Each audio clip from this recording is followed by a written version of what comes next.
Adam, I think you really nailed it there in terms of the posture of the officers that we're seeing out here right now. Certainly more of a standby mode in terms of what's going on right here. We're obviously expanding the perimeter, but we also saw not only was the posture somewhat changed, we also saw more of those vehicles start to pull into that area uh, slowly, but obviously with lights on, and in no way trying to hide their movements as they pulled into the back of the storage facility. So, you try to figure out what's going on back there, and you imagine that if this was a situation that was still fluid, we've been told that the suspect in this case is considered armed and dangerous. Uh, if they, you got to think if someone was pinned back there or something of that nature, they wouldn't be able to move that freely in that way. So obviously, it tells you something about what it is they're dealing with back there in terms of the severity of the danger of whatever it is might be behind the storage unit right now. It is in still a holding pattern. We have not been told at what point we might get an update on what it is they're looking for or what it is they may have found back there. But obviously, whatever it was, Adam, was significant enough for Providence Police and the FBI to not only arrive here, they are still here, and more appear to have been coming, as we showed you in that last time we were reporting. You saw those trucks pulling in. So, needless to say, whatever it was back there has required more of them to show up. You heard the Rhode Island Attorney General earlier this week talking about pulling a thread in this investigation and saying at some points you may pull a thread and nothing happens. And then at other times, once you pull that thread, it starts to unravel.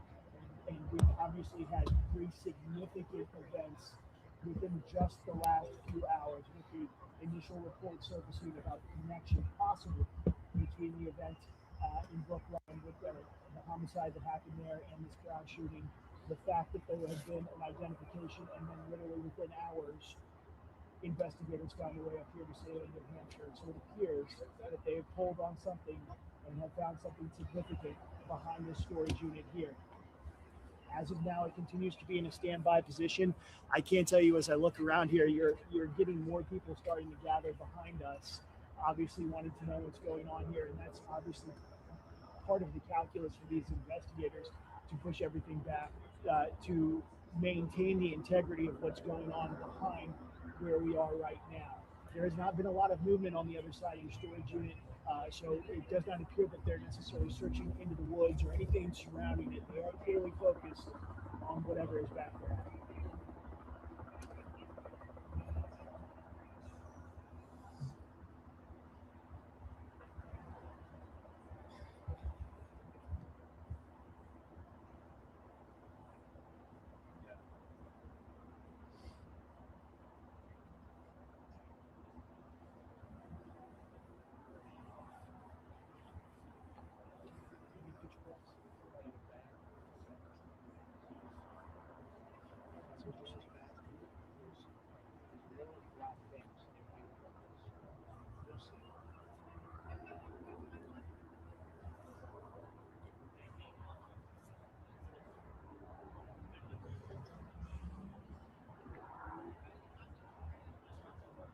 Yeah, Jen. Well, when you talk about those road closures, I just got on the scene about 15 minutes ago, and in trying to meet up with our crews down here, this is a road where things are closed off at this point, just off of South Broadway, and we are just a few hundred feet from the line, the state line between New Hampshire and Massachusetts.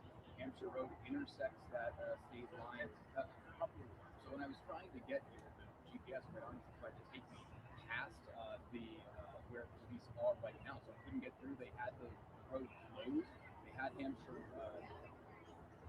Hampshire Road closed closer to the scene, but that to be said, I couldn't get to our police forces on this side. When I had pulling into the housing development just to meet up with our crews here, when I got out to try to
me know when we're through. Okay, are you gonna get my ear and tell me or? Okay, all right. So, yep, sounds good. All right. The one chick that has us, then she's gonna do another. Tell us to clear off the live shot.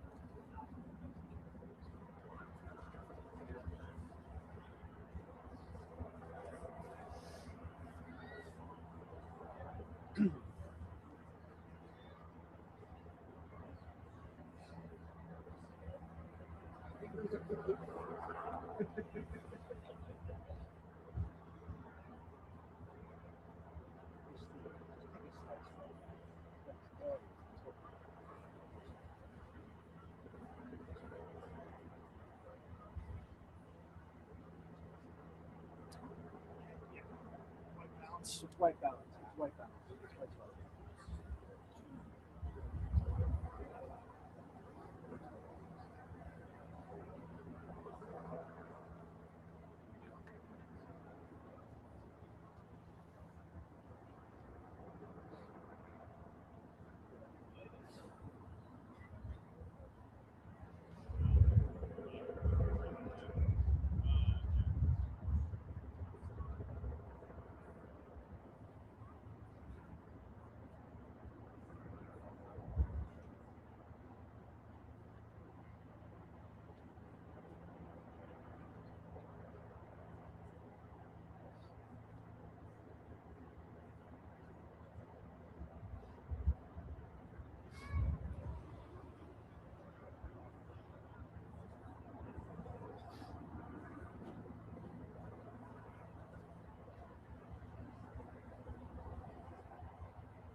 So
that's FBI.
Yeah, I mean, here tonight, Steve, we have seen different law enforcement agencies, police, local police, and there have been several unmarked police vehicles going in and out and around this area where police do have locked up. So we've got a locked up right behind us, but right on this behind me, we've seen those unmarked SUVs coming in and out as well.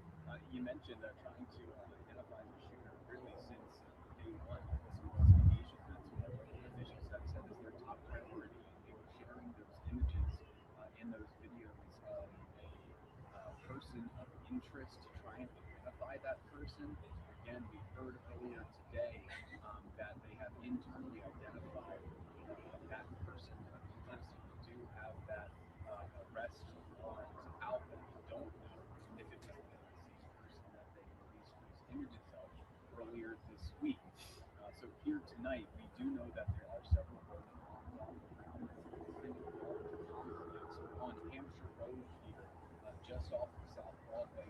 So Hampshire Road, intersects the state line with Massachusetts several times, kind of a long, windy road. And on the other side of it, an hour or so ago, they did have people kind of going around this large complex here, but obviously not because that thing's blocked off. To get all the way around and back to South Broadway, just about 100 yards from the state line, Route 93 is just not far on the other side of those buildings here tonight. As mentioned, I've seen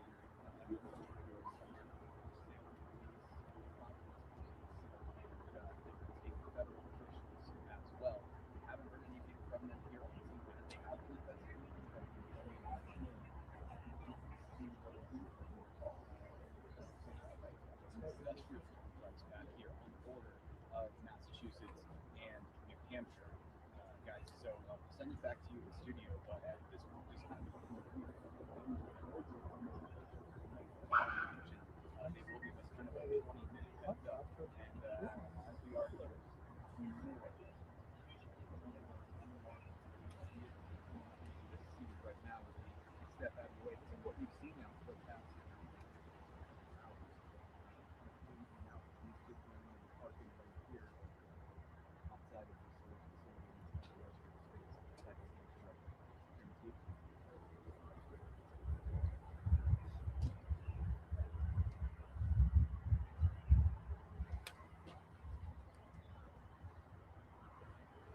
That's the. I think they're looking to check that.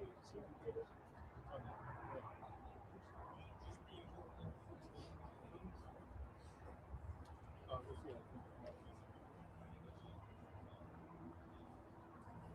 Maybe we'll figure out the guys today.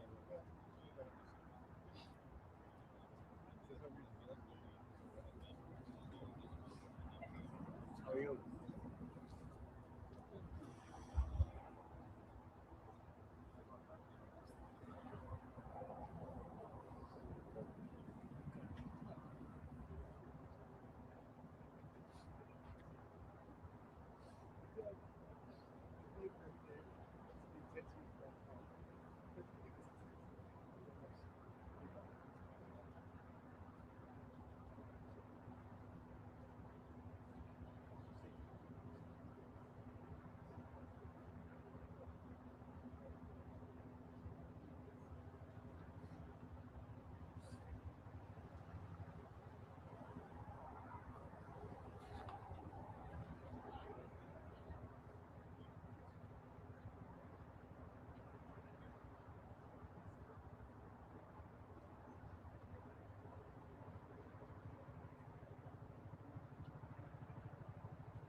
A little bit too far, my man.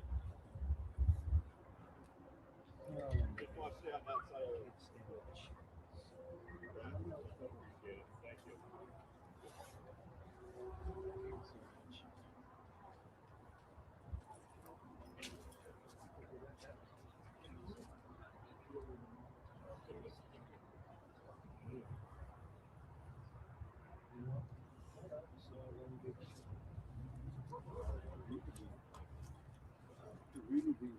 Yeah.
Not even a half mile.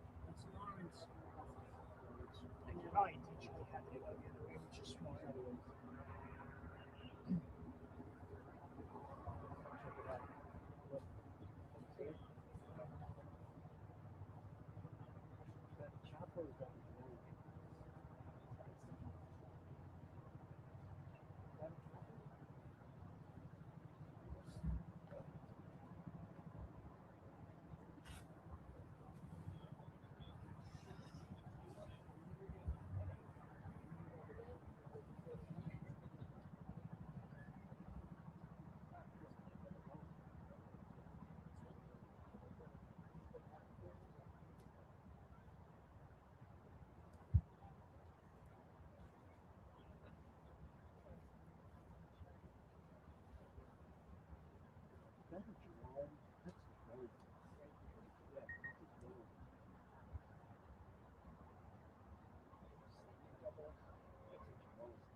Feet.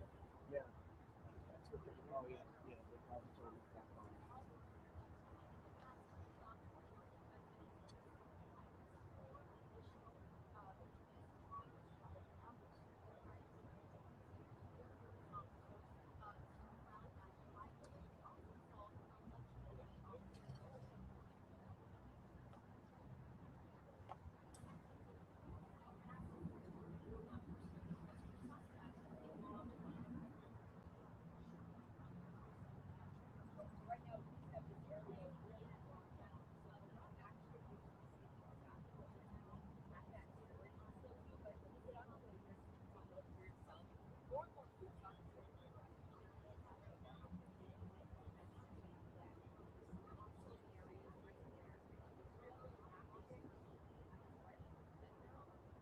Being able to give this technology a vehicle description. And sometimes it can be as simple as that. If it has that vehicle in a database, or it can reference it, you can tell it to find you a blue Chrysler, and it will find all of the blue Chryslers in.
What's up? Yeah, hello.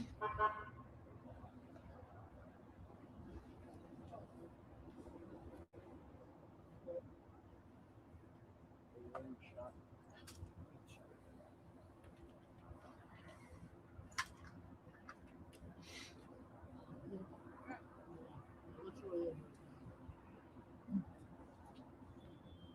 A little block away, you can't see it. It's a lot of police activity actually going on.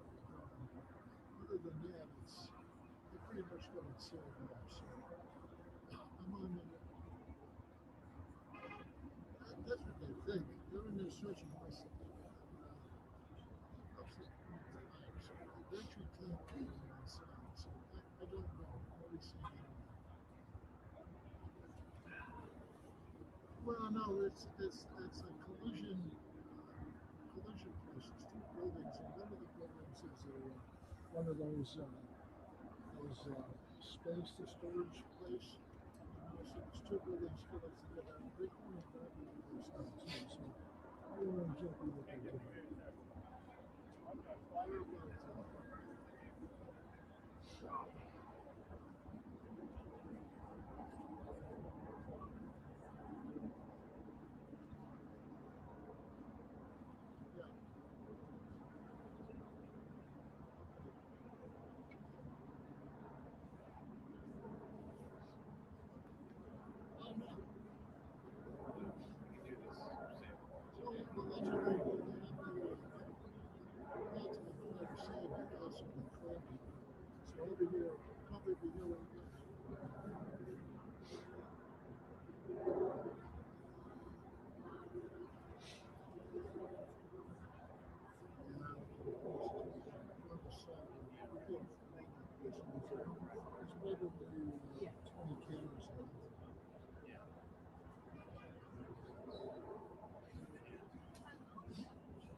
Well, I'll probably be here. I got my tripod set up. It's not the greatest. It's not the greatest shot because I put my cow up the other end and I got my power cord. Then I had to bring my cow back down here because it's telling me to get out of here. So everybody got the those guys, but I still got a good shot.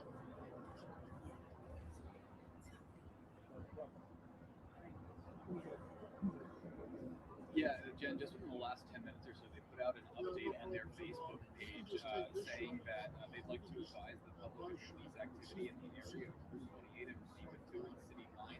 They say they're assisting several federal agencies with active and ongoing investigations, so it sounds like those federal investigators have the lead on this here. They say at this time there is no information indicating an imminent risk. They're encouraging people to remain vigilant and exercise heightened caution. In particular, and this is really similar, almost a copy of the Cleveland police update that we got just about an hour ago, saying if you observe any individuals on foot who appear out of place, unfamiliar to the area, or behaving in a manner that seems unusual or suspicious, we're asking you to report that to the San Francisco Police Department. The number 603-893-1911. That's 893-1911. That's their non-emergency. And they're asking people to avoid the area of Route 28 in the Stevens City line out of respect. Out of curiosity and concern for those nearby. At this point, not including the news crews, but it does seem like right now we do have a number of police cars. I'm going to step out of the way. A number of police cars. 1, 2, 3. Okay, I gotta go now. I gotta shoot something.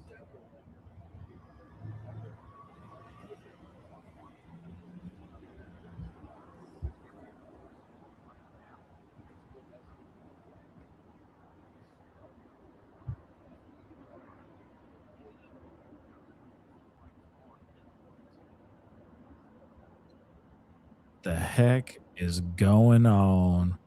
What's popping, everybody? What is going on? This is something interesting is going on. Because there was a lot of rumors going on out here saying that somebody like that he was found unalive or something like that. that he was found unalive, but I don't know if they're operating in that kind of way right now. I don't think they found anything. I mean, they found a car, it looks like, but they haven't really found anything. What's up, everybody? What's up? What's up? What's up? What is good? I will tell you this. I don't know if they're going to be doing a press conference tonight. I mean, if they do, it's going to be late, man.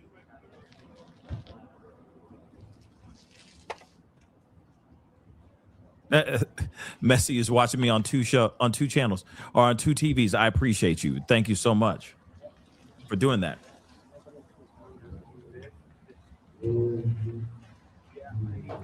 But so far, because you'd think that they'd let me mute this really quick. Okay. Because I do want to hop over and see if there's anything else going on, right? As far as like other reporting, because it's kind of hard to hear the reporting on this here, I just feel like there would have been more to this, like, or we would have seen, like, I don't know. I feel like there'd be different kind of vehicles pulling up. You see what I'm saying? I feel like there would be different vehicles pulling up to the vicinity, and treating this like somebody was deleted. You know what I'm saying? But I don't see this. You see what I'm saying?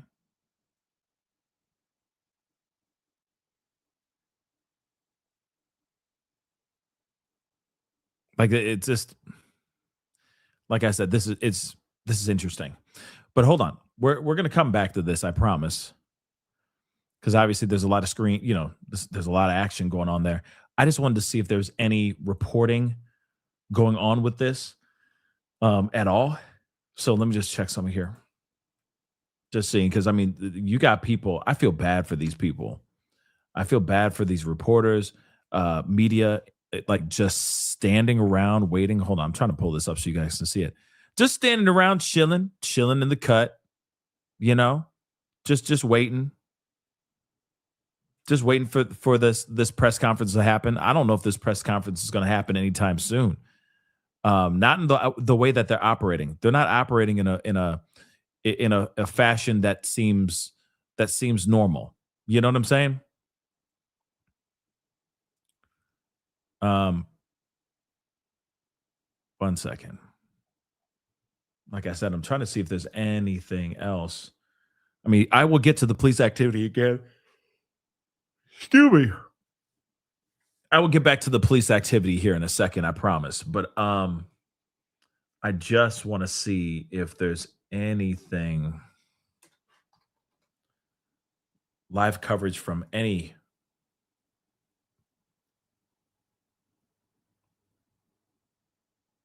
Let's see this. Make it available in court later on. I mean, think back to the Mangione situation where after they arrested him in Pennsylvania, they seized a whole cache of very yeah, no doubt, evidence that they want to be able to use. Your boy's tired over here on whether that was a lawful seizure. So I think it's very important that they do whatever they can to take the extra time and steps needed to get judicial warrant approvals for any searches of containers or other things, cars, whatever they might have to go inside to look at to seize evidence that they have a warrant.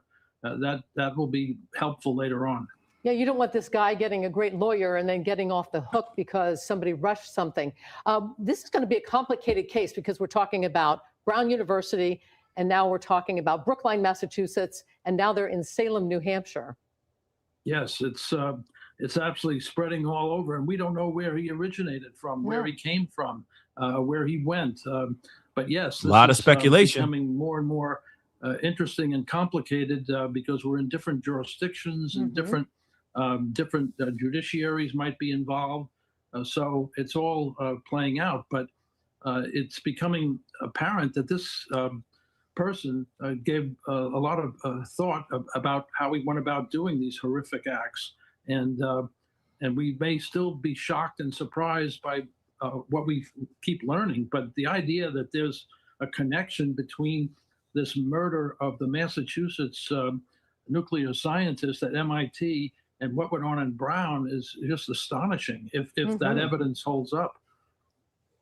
Yeah, and based on, you know, what you've seen so far, the few grainy images we've had of this person for the last few days, does it seem like, you know, in your experience, prosecutor, in these cases, does it seem like this person put a lot of time into planning this shooting? This doesn't seem like it just happened randomly, correct? No, I think that's absolutely right, because think of how he was able to avoid the cameras inside the Barris Holly Engineering Building and find a place where there apparently were no cameras to videotape whatever went on, even though the place is otherwise chock full of them in other locations. So, and consider how he seemingly staked out the surrounding area and walked it before and after. And so that all suggests to me that this individual put a lot of thought into what he was about to do, and yeah, there seems to be one of these planning situations where he's unfortunately made some mistakes that are now catching up to him. But it's indicative that this isn't just some lunatic. He's someone who's given a lot of thought to how he's going to pull all this horrific acts off. Do you think he's a lone wolf? Well, we don't know yet. That's so far we don't have any solid evidence or indication that there are others that are involved, but that could well be the next development. We just don't know. And so that's why it's important for the law enforcement folks to take their time and do their homework as they are doing. And it's encouraging to see that finally progress is now being made and the net seems to be closing around this suspect. And we now have a name and an identity, and that's a lot further on than we were just a few days ago. They got a lot of criticism, but we see now that they were doing a lot of work behind the scenes. Yeah, Judge Robert Flanders, thank you so much for your time and insight. We really appreciate it. We're going to head out now to NBC 10's Leanna Falk. She is live in Salem, New Hampshire. She's here to bring us an update from the scene of this very active investigation. Real quick, before we see this update, yeah, I don't think he acted alone either. I really don't think so. You know, DJ Khaled out here just doing all kinds of coverage, you know, out here walking around just with his mask on and his beanie on, like thinking that he can't get touched and whatnot. But real talk, I think he operated with more than just himself. There's no way he was able to do what he did. I'm calling him DJ Khaled from now on. All right. Rotund looking at. Anyway, I think that I think there's a bigger plan. There's got to be. I really do think DJ Khaled had a bigger plan. What that is, I don't know. I don't know. But there's, you know, I don't think his job was done yet. Yeah, another one. I don't think his job was done yet. So I don't know. And then obviously they're at this building right now. Why are they at this building right now? I'm trying to understand that as well. But I think that there's more going on here. I just truly do. But let's continue. They have not got the guy. Okay, guys? They have not got the guy. They still do not know where this guy is. It looks like they're not operating in a way like they got the guy. They would have already been doing the press conference right now, saying like, we got the culprit, everybody. You know, for a fact they would have. There would have been a parade about this, but they have not gotten the guy. They went somewhere. There was a lot of reports of that he may have unalived, you know, he might be unalive, but they're not operating in a way like someone who has done any kind of deletion whatsoever. So again, this is very interesting. Let's see what she's got to say here. Leanna, what are you seeing?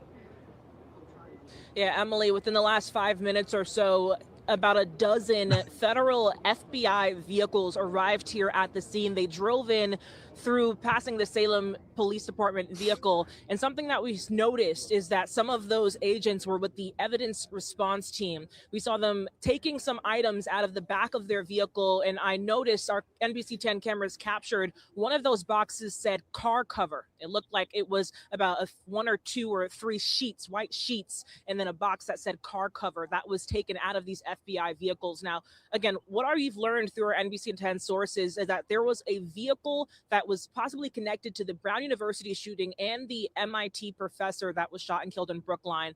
That vehicle, we're told, was seen here at the storage facility, and that's what kind of led to what we're seeing now as far as aggressive this scene is right now. This was a big development in a case, in an investigation that had been moving at what do we call maybe a steady pace over the past 5 or 6 days, and it is now completely intensified, turned on its head here in Salem, New Hampshire. Now, again, we'll show you what we're seeing here. Again, several agencies. The scene was already packed with local law enforcement, but now it is severely packed with federal agents that have now arrived. Again, it was about maybe 12, 13 vehicles that had all kind of packed in here. And this investigation continues to be centered at the Extra Space storage facility here in Salem, New Hampshire. Now, we've been talking to some of the residents that have been camped out here as well. One resident lives at a house just basically a few doors down from where this police barricade line has been set up. She said she hadn't really been following either case, and it wasn't until she arrived here hoping to get home for the evening that she realized how obviously serious this was. She said that she had been kind of following it sparsely on social media and could not believe that such a serious incident, such a tragedy, could somehow be connected here in Salem. We talked to her just moments ago, and we'll give you a listen of what she had to say. I arrived here trying to go home to Spigot Commons condo complex, and all I saw was just lined up police vehicles with the blue lights on. All of you news folks here, and not able to even get down my street. I bumped into some folks who were just standing around here. I asked what happened, and they let me know that they think it was the shooter. What's going through your head right now? It's scary because it's so close to where I live and so many people live. There's kids, lots of little kids in the area. So it's a little frightening. I don't think Salem knows what hit it. This is nuts. And now we are seeing another vehicle arrive here. It's hard to tell what agency it's with. It doesn't have any writing on it, and it's hard to sparse out whether the license plate is local because of the bright lights, but that's a pretty significantly large truck that's now moving into the scene at this point, about 5 minutes after about a dozen FBI vehicles came through. So again, this investigation is really intensifying here in Salem, New Hampshire, and we're going to continue following it here for new updates. Back to you. All right, and you've been watching live coverage of the Brown University shooter. We believe that person went up to Salem, Massachusetts. They have surrounded a storage unit there. We have seen people going in and out, collecting evidence, coming back out. There's not a lot of action going on in an urgent way there. So we're not sure where that individual is, but people in that area are being told to be careful. Yeah, a scary scene. We are monitoring it. We've got a chopper overhead bringing you these images. We've got Leanna on the ground. We have both Dan Jadig and Brian Crandall at Providence Police Headquarters waiting for an update from authorities about what is going on in this investigation. We're going to take a brief break and go to scheduled programming, but if again, like I said, I think that I think this might sound crazy, but I don't think that the assailant is even in town anymore. Yeah, I don't think the assailant is in town anymore. Listen, it is the 18th. The professor lost his life on the 15th. He's been on the run. They've been trying to find him. They've been trying to locate this guy. I think he's gone. Either he's in a completely different state or he's out the country, y'all. I'll be surprised if I'm wrong. I'll be surprised. Hold on. Oh my. It looks like they are going to have a press conference. Hold on. They're actually going to have another 11 press conference. Let's go. Thank God. They're actually going to have the press conference. We're getting things set up. Let me show you.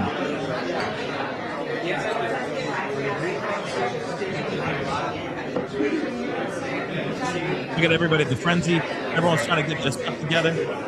Everyone's like, that was sitting there chilling, doing their last minute cyber shopping on Amazon and whatnot, trying to get everything ready. But yeah, it looks like they're finally going to do the press conference. So here we go. Here we freaking go. Okay. It's about doggone time. Of course, you know, there's like a 20-minute heads up if I'm correct. But I don't know. If he was gone, there'd be different emergency vehicles in that area. Think about this. Look at down here. Look at down here. You see where my mouse is? Look at right here. This is where they were all like hovering around and looking at like crazy and all that, right? I don't think that they got him. If they got him, there'd be different vehicles here. We would see him getting, detained and thrown into some sort of vehicle, right? And if he was gone, this whole area would have been filled with some sort of like emergency vehicles of some sort, either to, like a coroner van or some, I don't know. You know what I'm saying? There'd be a lot more activity than what it is right now, right? That's just my thought. But give me 2 seconds. I will be right back. Okay, guys. But the press conference is going to get started very, very shortly. So stand by.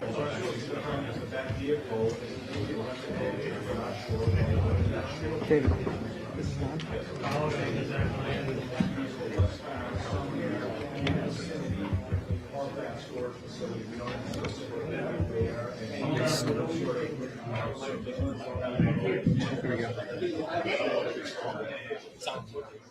Hello, everyone.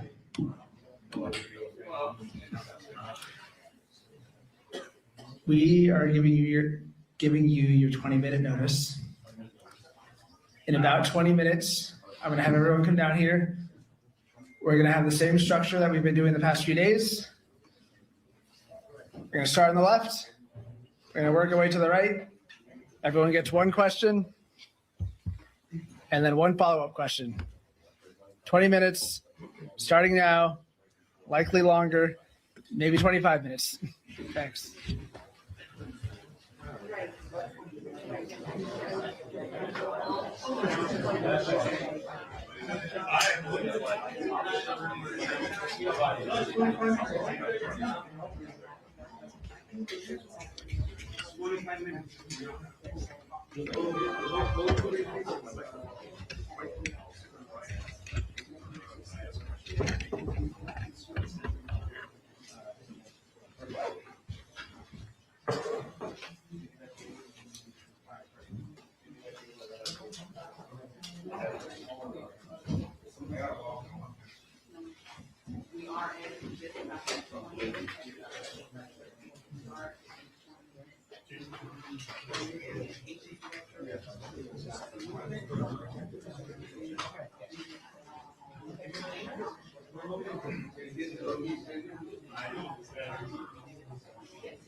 I'm back.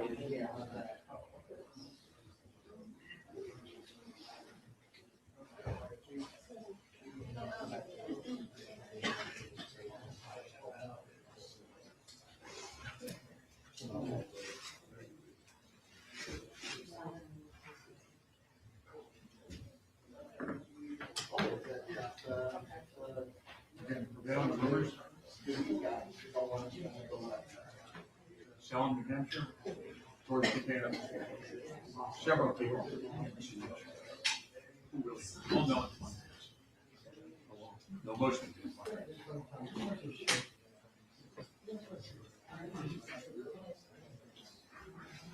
Allegedly.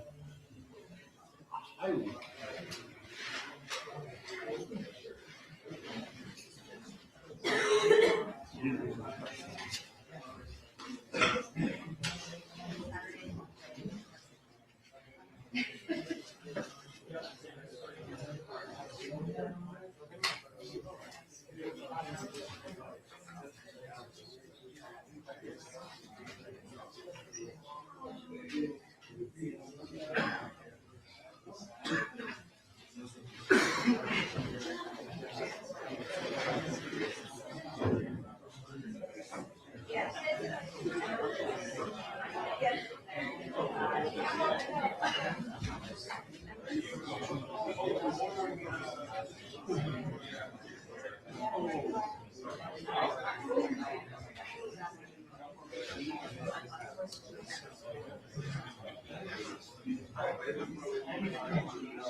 I need some space. What is that a bullshit like? Oh, hello. She want to start this bullshit? You guys want to get bullshit?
Yeah, from Florida about 15 minutes now.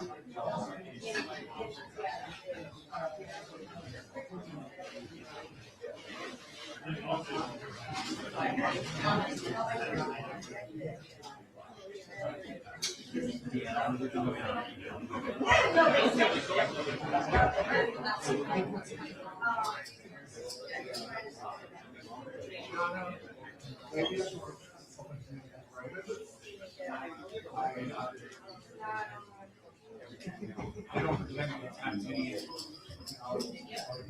there's so much speculation. So interestingly enough, much of the time, boxes are permanent. See.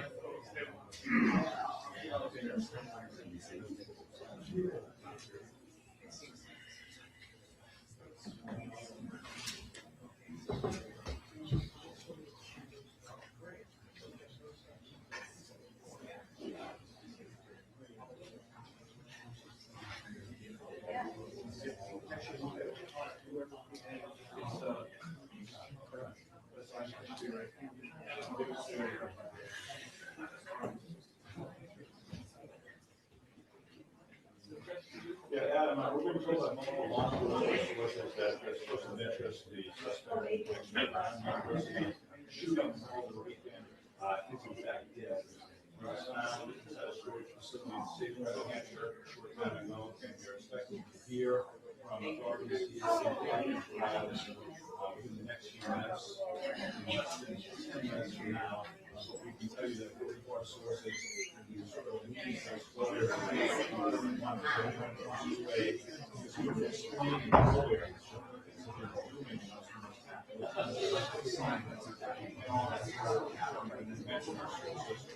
also telling us that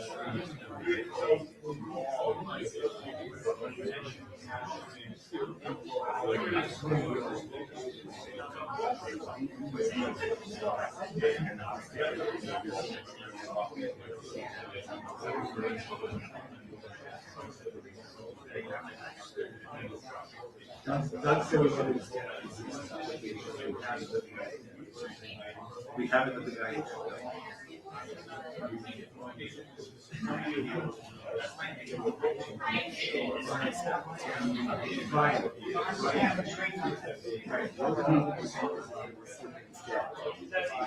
Okay, so I just need direction from somebody.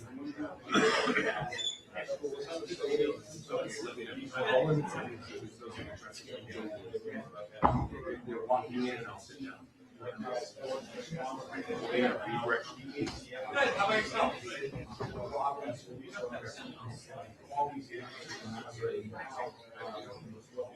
5 hours later. Marsha Fernandez.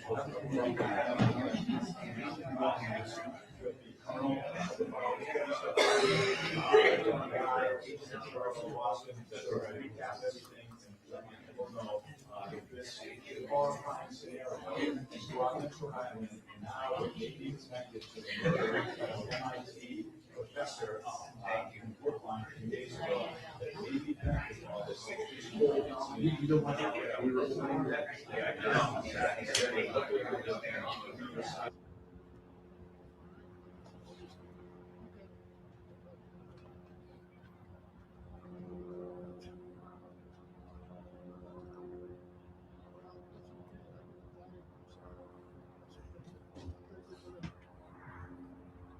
That's right. And also, thank you for the Christmas. Exactly. You'll have to send me a picture of you in a red suit.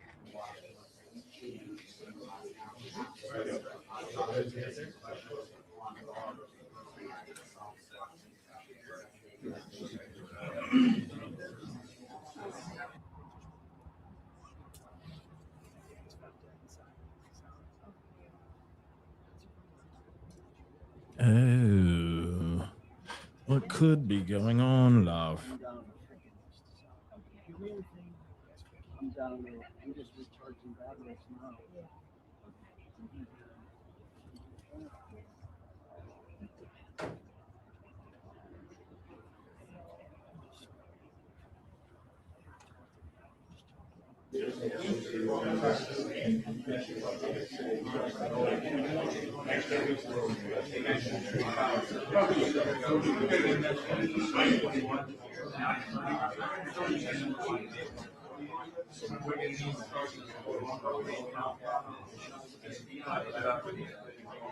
My sense is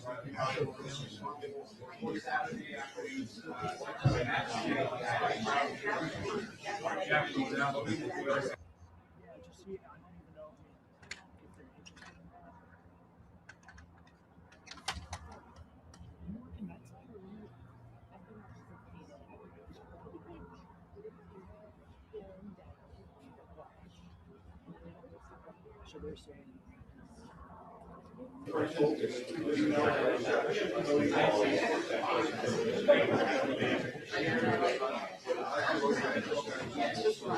a whole bunch of issues.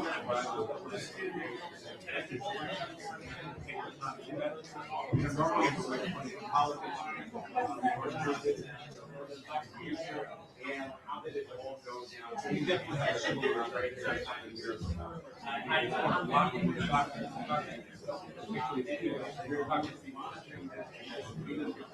I love that trying to this person is radio show after the New Year. I'll be 3 days a week. A lot of folks margins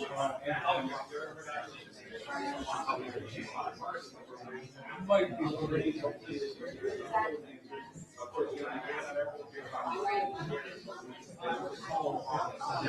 As we first reported out, 45 minutes. Only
So we,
University, and then you're going to be looking at any potential weapons found or discovered tonight in their search at this warehouse. You're going to take that weapon and the shell casings and see if that matches up to the weapon they found on the suspect tonight. Presumably, they find one. Moreover, you're going to be looking at DNA evidence. You're going to be looking at fingerprints. Somewhere on that university, he had to have made entry into that school. So they're going to, they've already processed the area of the shooting at Brown U, so they want to make sure that those fingerprints match the deceased, the dead suspect tonight. And then, the data dump. Press conference is coming. Has he been held up in that warehouse since the shooting? We don't know. So if he has any type of device on him, they'll be able to download that device and hopefully come up with some clues and build a timeline after the shooting. And then you have the murder of the MIT professor. Does that device connect with the shooting suspect they have tonight? Does that connect to the travel and the timeline of the MIT? Yes, there professor? are So it's reports going to be a lot of saying that physical this evidence, but a assailant was lot of found gone. data evidence that's going to have to be come through by the analyst. So, in a case like this, and by the way, Jamie Copenhaver joining us, being generous with his time tonight. I'm Austin Westfall. We are awaiting, for anybody just joining us in progress, we're awaiting a press conference from officials in Providence, Rhode Island, the Providence Police Department. Expected to give an update sometime shortly. We got the 20-minute heads up about just a little over 20 minutes ago, but they said it could be a little bit longer than 20 minutes. So we're going to stand pat. We're going to bring you the press conference in full as soon as it begins.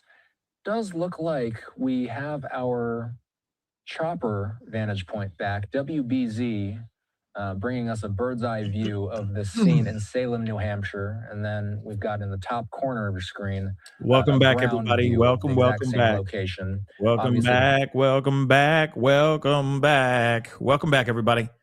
So yes, there are reports of them saying that he was found unalive. Now, what's crazy is that I didn't see. That's the reason why I was like, I don't think he's gone. I think he ran. I just think that he left things behind, and of course now, police are about to just give us an update of being like he's still on the run, but because I just didn't see like vehicles like running up. You know what I mean? Usually you see like other types of vans and vehicles pull up to the actual crime scene if there is some sort of unaliving, right? If it's something more devastating than just catching the mother lover, right? But it looks like the guy is gone. But here's the thing. I'm wondering if this was self or if there was some sort of firefight. That's the other thing that I'm kind of curious about. Was there something more going on here and we just haven't heard anything yet? You see what I'm saying? So I am quite curious about that too. But of course, we'll find out more information here shortly. You know? Yeah, maybe it was both. Maybe both. He got cornered and then, did the thing. But yeah, I know a lot of you guys have been like tweeting me and all that as well with this. It is pretty crazy. Let me see. Let me see here. Yep. So some news reports are saying that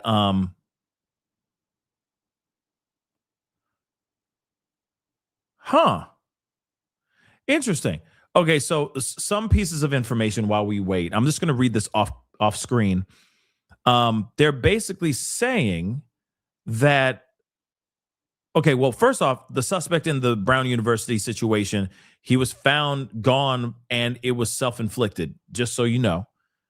So he had a wound, GSW, self-inflicted. There it is. In this New Hampshire storage facility.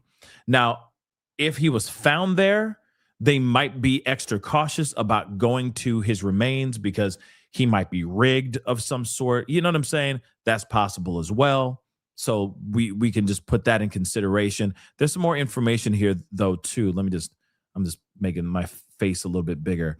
Some other information out here is saying that as far as Ted Daniel, he's with Boston 25. He reports saying, breaking, a law enforcement source tells me the Brown University assailant is not a U.S. citizen, but a legal permanent resident.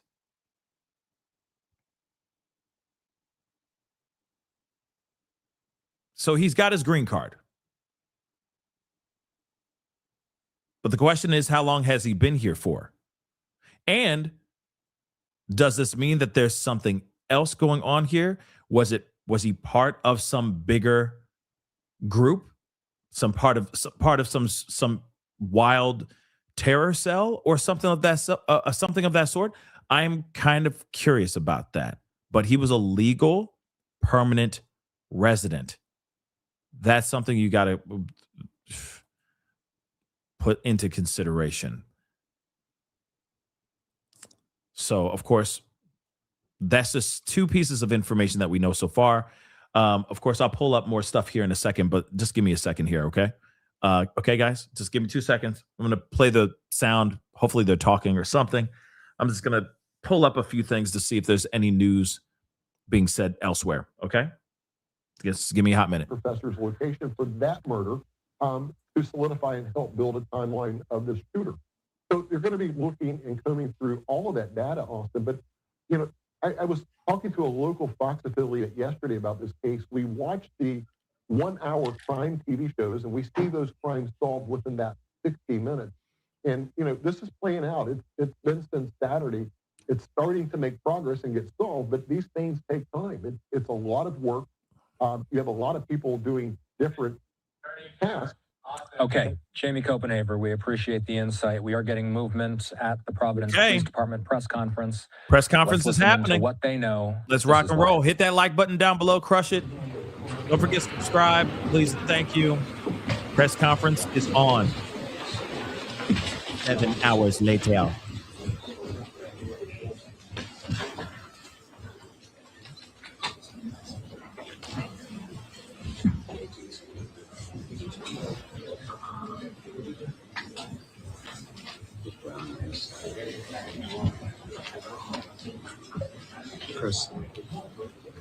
Chris, come over to this side.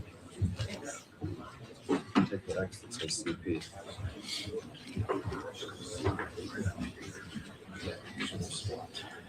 Sure.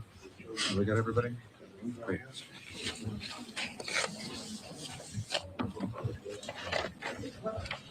Well, good evening, everybody.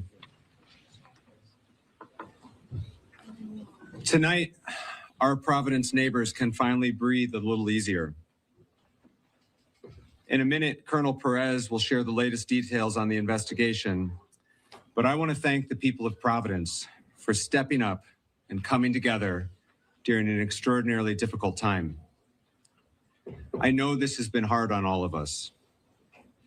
Over the past 5 days, minutes have felt like hours, but the people of Providence have done what we're best at. We've leaned on one another, come together and supported one another, and showed the nation what a tight-knit community looks like. It was because of the information provided to us by neighbors and the tireless work of our Providence Police Department, the Rhode Island State Police, the FBI, the ATF, and many other federal partners. The incredible prosecutorial advice and guidance that we received from the Attorney General's office. We all worked well together to be able to identify this suspect. I know we will have a lot of questions still, and we will continue to work to get those answers. But it is a great honor for me to turn this over to our Chief of Police, Colonel Oscar Perez, and I will say on behalf of the people of Providence, we owe him and every member of the Providence Police Department the deepest debt of gratitude. Colonel? What's his name? Well, first and foremost, I want to offer my deepest condolences to the families, the victims. It was for them that this work was put together to make sure that they get the justice that they deserve and to ensure that this person was held accountable. Second thing I'll tell you is that I'm extremely proud of this department, actually the officers, the detectives, the real-time crime center, the community response team, the intelligence division, the narcotics division, the task force. This past Saturday, as you all know, December 13, Providence Police Department and Brown University Police Department responded to this horrific tragedy at Brown University 184 Hope. Our officers were there within minutes. That same day, Providence Police detectives immediately went to work. Looking for video footage to see who this individual was and who was responsible. A person of interest was identified from that video footage. The person of interest was observed down Hope Street, turning onto Waterman Street, and that was one of the first videos that we released. At the same time, every federal agency you can think of was reaching out to the Providence Police Department and responded to the capital city. Images were shared with media within hours. persons of interest it was the same individual that has been the focus of this investigation since the beginning. All the new images that we received of this person of interest were shared with the media continuously over the past 6 days. This critical evidence was collected with the use of public assistance. As the mayor stated, I'm proud to be the chief of police of this city. I'm proud to be a product of this city for the reasons that the mayor stated. The community stepped up. It was all about groundwork, public assistance, interviews of individuals, and good old-fashioned policing. That is the type of police work that every police officer in this nation reminds themselves of, and that many do not understand. And that is critically important and often succeeds where technology alone cannot.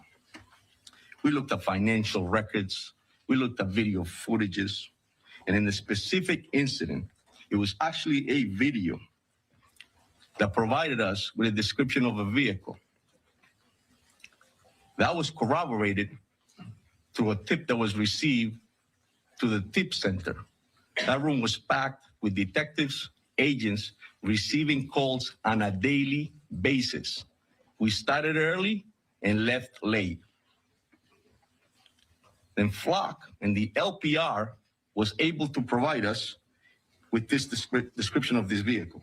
That vehicle was picked up by Flock, which led us to a car rental place in Massachusetts. Through that, the agents and their work as well were able to get us footage of this individual, as well as a copy of the agreement, which provided his real name. The video of that subject matched the description of that person of interest that this police department was desperate to put handcuffs on. That individual was identified as Claudio Neves Valenti, date of birth, and he was a 48-year-old man. He was a Brown student, he was a Portuguese national, and his last known address was in Miami, Florida. Wow. And I will tell you that he took his own life tonight. Wow. We have members of the Providence Police Department up in Salem, New Hampshire. And we also have the BCI unit. Obviously, the FBI and their evidence recovery unit is up there. So the process is being conducted as we speak. He's from Portugal. And it goes without saying that I would like to personally thank the efforts again of the Providence Police Department, the Rhode Island State Police, the Rhode Island Attorney General, the FBI, the ATF, HSI. What was his name the again? U.S. Marshals, IRS. Anybody else get his DEA, name? Secret Service, and NCIS. There is no way that we could have done this by ourselves. In this nation, when horrific incidents like this happen, law enforcement steps up. Thank you very much. Wait. Does anybody have his name? Did anybody get his name? Thank you. It's like Thank you, Claudio. Claudio it's, something. I would describe What the hell? emotions on the investigative team, including our prosecutors and the There's his agents, face all over the detectives, place. from both state police, Providence, is mixed. There is a sense of oh no completeness in terms of the investigation, an investigation that's, if not the hardest, among the handful of hardest investigations that I've ever been involved with.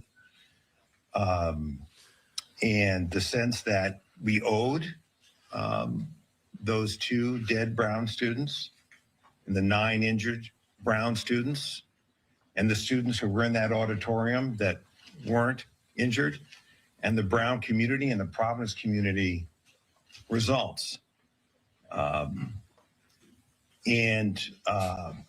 The teams worked really hard. I think I mentioned that to you almost every night that we met with you. I wish they were all up here with us. That we wouldn't fit here, but it was remarkable to see the cooperation between the FBI agents, the ATF agents, the HSI agents, the Providence police detectives, the state police detectives, our prosecutors. And I will say that everybody brought a certain expertise to the table. But it is nevertheless a sad moment when you think about those young people who were hurt, injured, or worse, or two of them are now deceased. You know, to me, this was always going to be an investigation where something was going to break it open. We were going to pull threads. We were going to gather evidence that would lead us in a particular direction. And I will say that if we were with you less than, well, I guess now more than 24 hours ago, we had that picture of that second individual. And I would say within an hour, no more than two, I think it was under an hour, that person came forward to two Providence police officers over on the east side and said he had information, that he was that person and he had information that could help this case.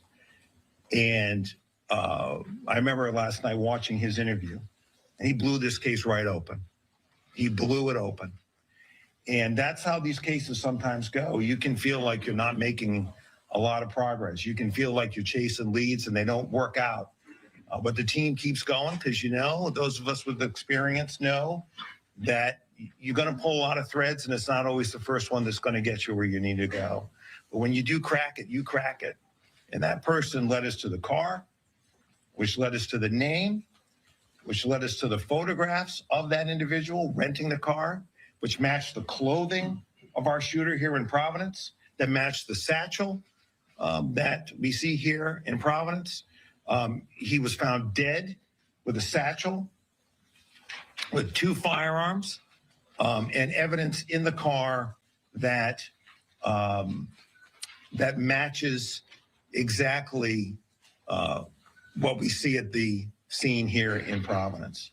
And so I know that you and the public have questions about how we got from a place yesterday where all we could share with you was a photograph of someone we wanted to talk to where we got to tonight. Yeah, Mike. And so we have, we got an state arrest warrant for murder today that was signed by a district court judge for this individual.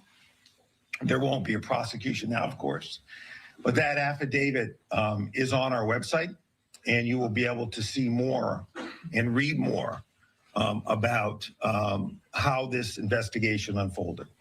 I won't get you all the way there because there are some things that happened afterwards which led us to this suspect's body in New Hampshire. But it will, I think, tell you, give you a sense of the work that went into this by the line prosecutors and the line agents and detectives from the agencies that work so well together. So, you know, as I said, it's with mixed emotions. It is unimaginable, the pain that the parents and families of the deceased are feeling tonight and will feel undoubtedly for quite a while. But I hope that by bringing this person to justice, that we can at least give them the beginnings of some measure of closure. And I want to thank you all for your patience with me when I got a little testy with some of you. Those of you who know me from Rhode Island, you know that's my nature. So I really want to thank you for your patience. Thank you. General. As has been said several times, the partnership with the FBI was invaluable. And so it's a pleasure to introduce Special Agent in Charge of FBI, Ted Dox. Thank you, Mayor, and good evening. My name is Ted Dox, Special Agent in Charge of FBI Boston. We got him. Shortly before 9 o'clock tonight, the FBI SWAT team executed court-authorized search warrants at a storage unit facility in Hampshire Road in Salem, New Hampshire. This is where we located Claudio Neves Valente, the individual who we believe was responsible for the Brown shooting. The latest developments in an intense 5-day manhunt, and as a result of an incredible amount of work dedicated by the law enforcement team standing here before you tonight. Every single agency brought their unique skills and expertise to this investigation. And we're motivated by the victims and survivors of this horrific incident. Even though the suspect was found dead tonight, our work is not done. There are many questions that need to be answered. There's a lot of evidence that needs to be processed. And most importantly, the victims and their families deserve special care and consideration.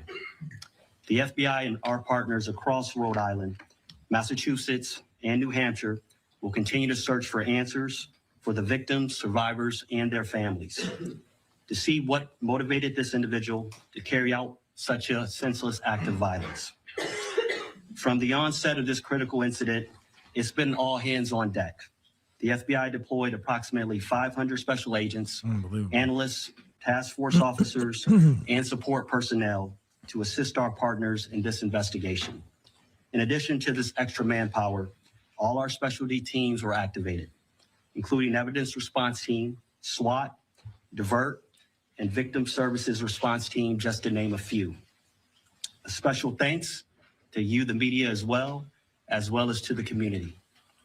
My sincere thanks to Colonel Perez, Colonel Weaver, AG Nerona, Brown University PD, and all of our partners. This was truly a team effort. Thank you. Thank you. Another critical partner at every step along the way was the ATF. I'd like to introduce Special Agent in Charge of the ATF, Tom Greco.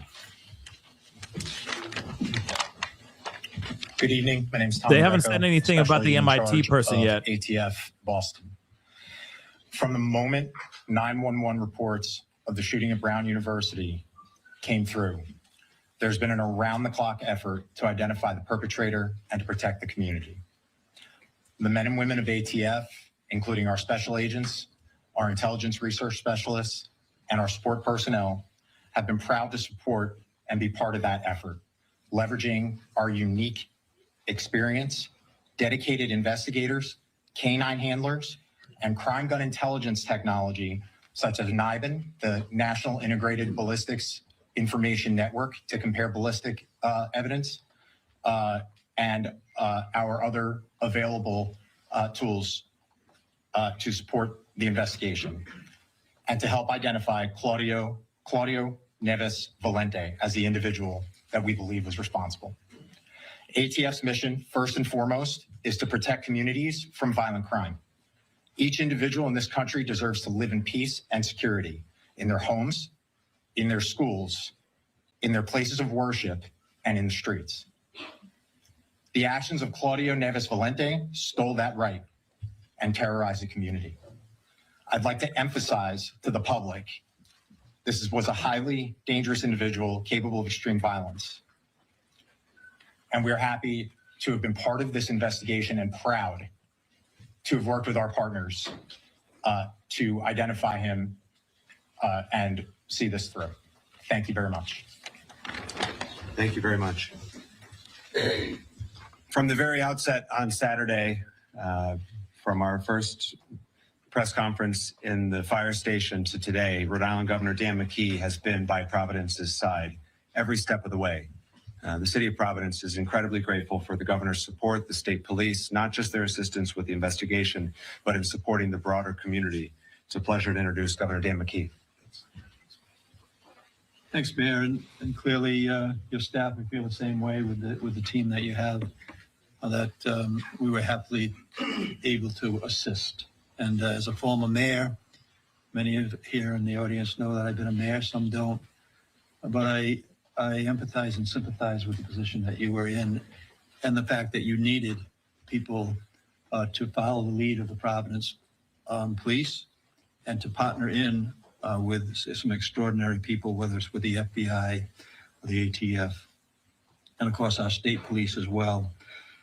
From the very beginning, my thoughts as a dad was with the families who suffered from the shooting. The unthinkable happened in our state. The unthinkable happened in Providence. The unthinkable happened at Brown University. And we're going to be forever changed. But our commitment from the state level is to continue to support Providence, Brown, and the people of the state of Rhode Island in the recovery. That's going to take a great deal of time. But I do say this. The professionalism that I saw in the law enforcement should make everyone that lives in our state and beyond our borders very feel very safe. These things happen. I'm trying to find It the requires affidavit. some professional help and law enforcement to bring it to the conclusion that we've been able to bring it to. So Colonel, thank you, everybody involved. And again, we will stand with Providence and Brown University and the people of the state of Rhode Island to provide the help that will be needed in the recovery in a trauma like this. Thank you, Governor. Throughout the year, the Rhode Island State Police is an incredible partner to Providence, but during this investigation, their support was invaluable. I introduce Colonel of State Police, Colonel Weaver.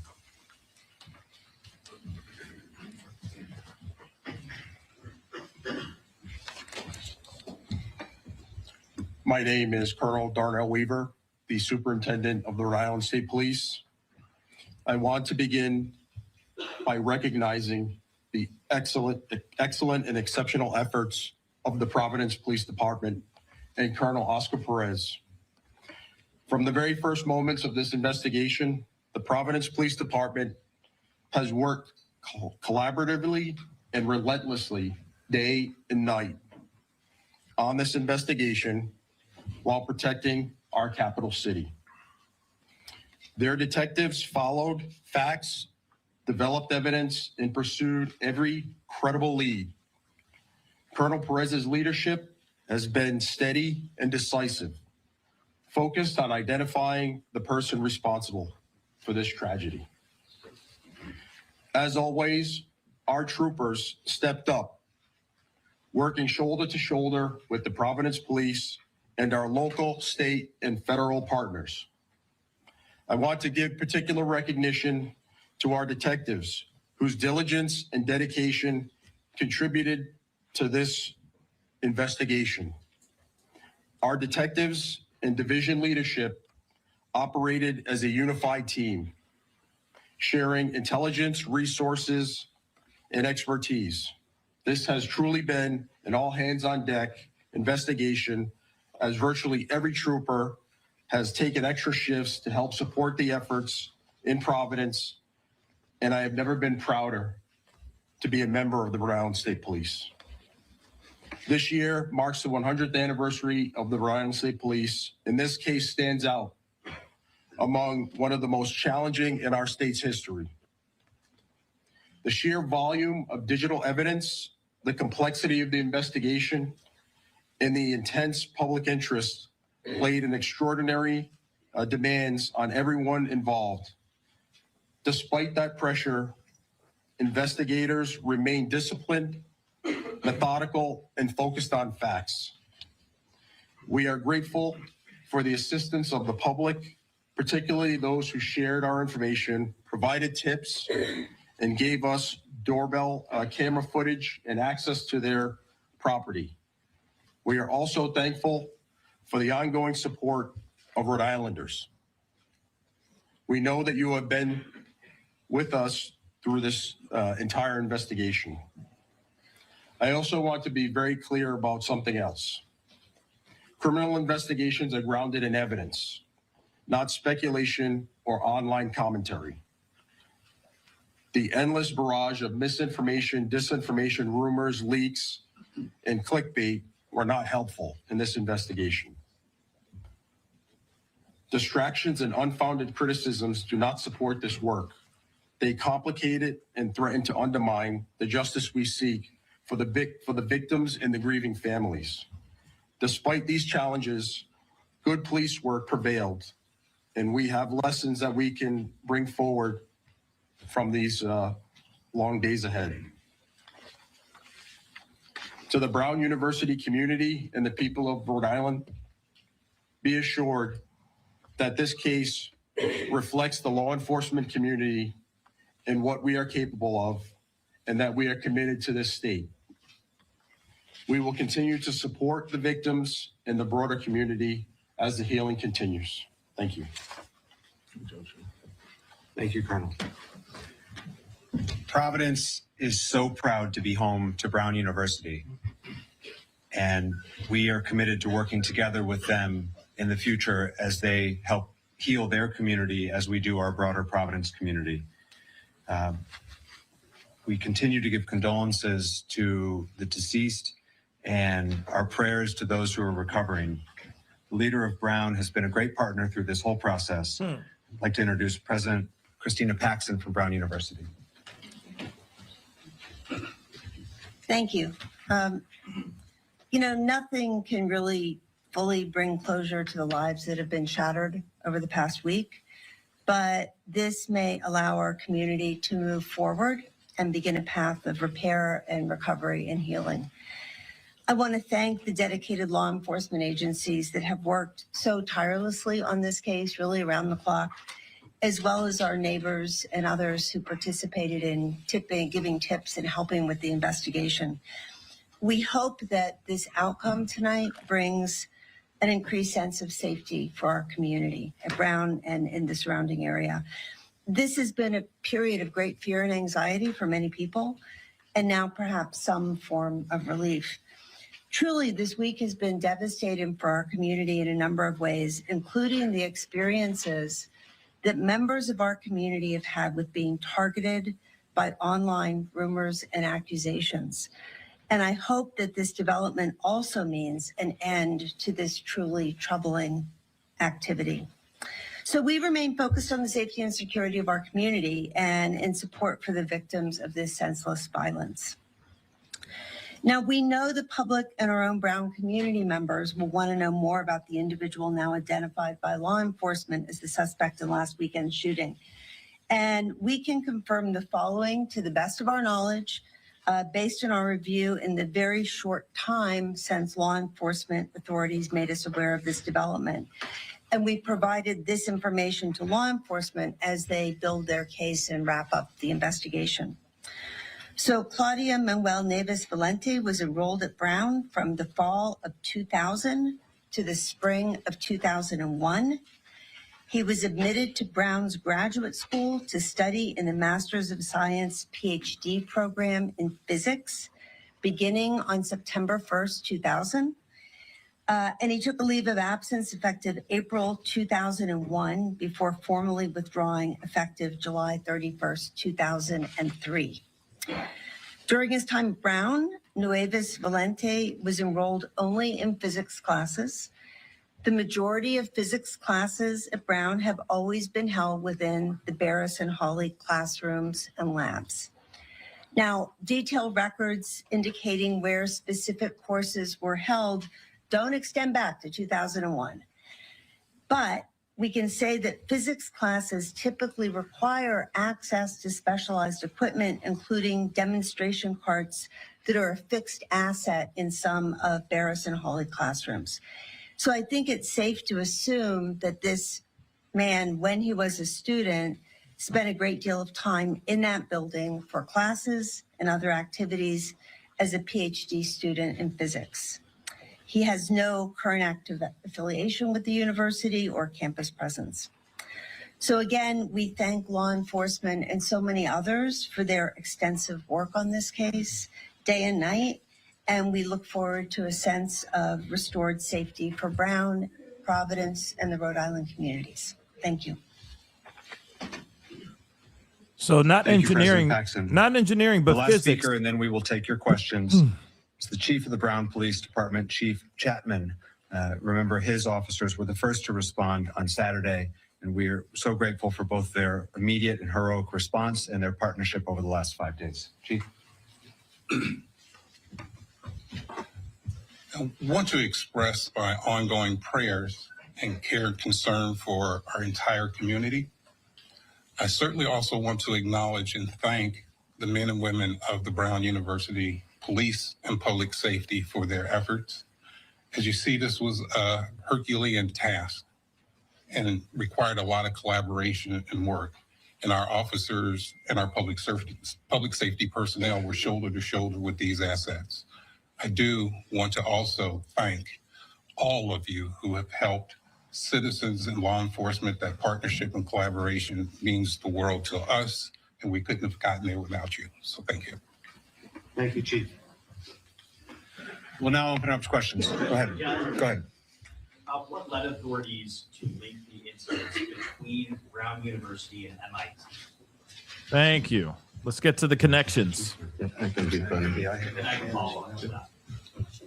Yeah, I'll start. I'll just tell you that a lot of the information and evidence that we ended up gathering linked us to a connection up in Massachusetts, but obviously at the M.I.T. But I feel a respect to the authorities in Mass as well as the FBI that's for them to come in. But I'll tell you that the groundwork that started in the city of Providence by our detectives, the detective division under the command of Major LePayan, as well as the federal partners that we had in our room upstairs, and ATF, the FBI, led us to that connection. And so that was great work.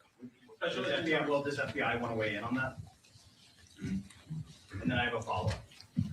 I think through that particular link that you're talking about, that case is being worked out of Massachusetts with the leadership of U.S. Attorney Leah Foley. I believe that they're having a press conference today as well, where they'll reveal more to the general public at that time. I'd be remiss to start and kind of talk on this, to let them kind of have first dibs to kind of be the ones to tell the public about those particular links. And your follow-up. But your follow-up, sir. As for the second person who came forward, what did that person tell you? And did that person know the shooter? So yeah, obviously I had mentioned at the last press conference that it was a person that we wanted to speak with. The work of the video collections that we had led us to identify that there was a person that actually encountered this individual. So it corroborated everything that we saw. We saw our person of interest. We saw that there was a vehicle involved. When this person came in, broke the case in the sense that explained to us exactly what we thought we had seen and put that individual at the crime scene. Obviously, that was the break, because we knew that we were in the right direction to ensure that we were going after this individual. Obviously, took his life. Colonel. Go ahead. Steve. Thank you, Mayor. Did Mr. Valenti act alone, and is there an anti-Semitism component behind this, you expect? As far as we know, Steve, he acted alone. And is there an anti-Semitism component to this? No, that we know of, no. John. Colonel, what was the events that led to the storage facility? So was he pursued there? Did he know authorities were going after him? When was he last alive? Like, how did that play out? So it plays out in the sense that I just stated, we collected all the evidence. We were able to learn that there was a rental vehicle. We learned about that vehicle. There was financial records that were verified by the FBI, obviously, and other agencies. I'm sorry, actually, so another agency, so multiple agencies that verified financial records that brought us to that site to know that he had actually rented a site at the storage unit. And then we ended up in Salem. In a follow-up. Yeah. When he did that, did he know authorities were coming, or did he just go and, like, how long had he been in that storage unit? That we're not aware of, John, in the sense that all we knew is that we were on a manhunt, and that's what he led us to. So. Amanda. Oh, thanks. Chief, I have some questions for you, Claudio. So he graduated, he did graduate. He was at Brown more than 20 years ago. His last known address was in Miami, but now he's here at Brown University, potentially also at M.I.T. What do you know about what brought him up here? There's going to be unknown answers that we have no answer as far as that. Obviously, came up here and committed this horrific incident and this tragedy, and that's all we knew. Our mission was to ensure that we could find him and bring him to justice. But yeah, no. At this point, correct. My follow-up is of the evidence that you've collected. Have you collected the handgun that you believe was used in the shooting? Have you collected any type of manifesto or evidence that he planned for shooting? So as far as I know, that's the FBI evidence recovery team is up in Salem, New Hampshire, and they're collecting whatever evidence is up there. This happened just now, as before we came up here. Bill. Any criminal history, political affiliations, any social media posts, anything of that sort that you can report to us about Mr. Valenti? Nothing that I know of, Steve. Behind him. Go ahead, white shirt. Is there any indication Wow. that Mr. Valenti was planning any future attacks? Nothing that we know of, no. In the way back. Special Agent Docs, can you also tell us if there, the connection, I know you said you can't talk too much about the M.I.T, but the fact that it was a physics professor at M.I.T and in the physics building and he was studying physics, have you tied all that up, and does that leave, why target one person in Massachusetts and then a whole class here in Yeah. Yes, it is Good true question. that Mr. Valente was a physics student. Also, we know that the MIT, the victim there, was in that discipline as well. I will tell you that there's multiple phases to an investigation. And so now, in a sense that we know the subject is deceased.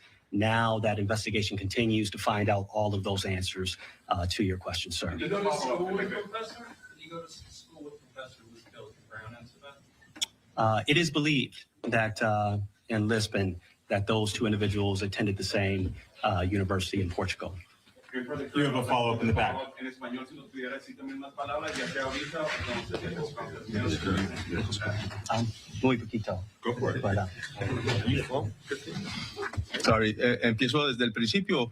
Lo que nos pueda resumir acerca del caso, ¿qué fue lo que conllevó a que ustedes pudieran dar con el paradero del sospechoso y las conexiones que tuvieron? ¿Cómo llegaron a rastrearlo y más que nada a qué atribuye todo esto? So the question was if I can briefly explain how we got to this individual and what occurred. So, verdaderamente lo que pasó, obviamente el incidente del sábado 13 nos llevó a tomar evidencias, colectar evidencias de videos, de informaciones, y expliqué que es muy importante el trabajo de los policías y los detectives en el piso, haciendo el trabajo duro, recolectando videos, recolectando testimonios.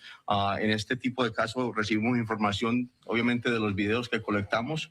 Nos dimos cuenta que había un vehículo de interés y una persona de interés desde el principio.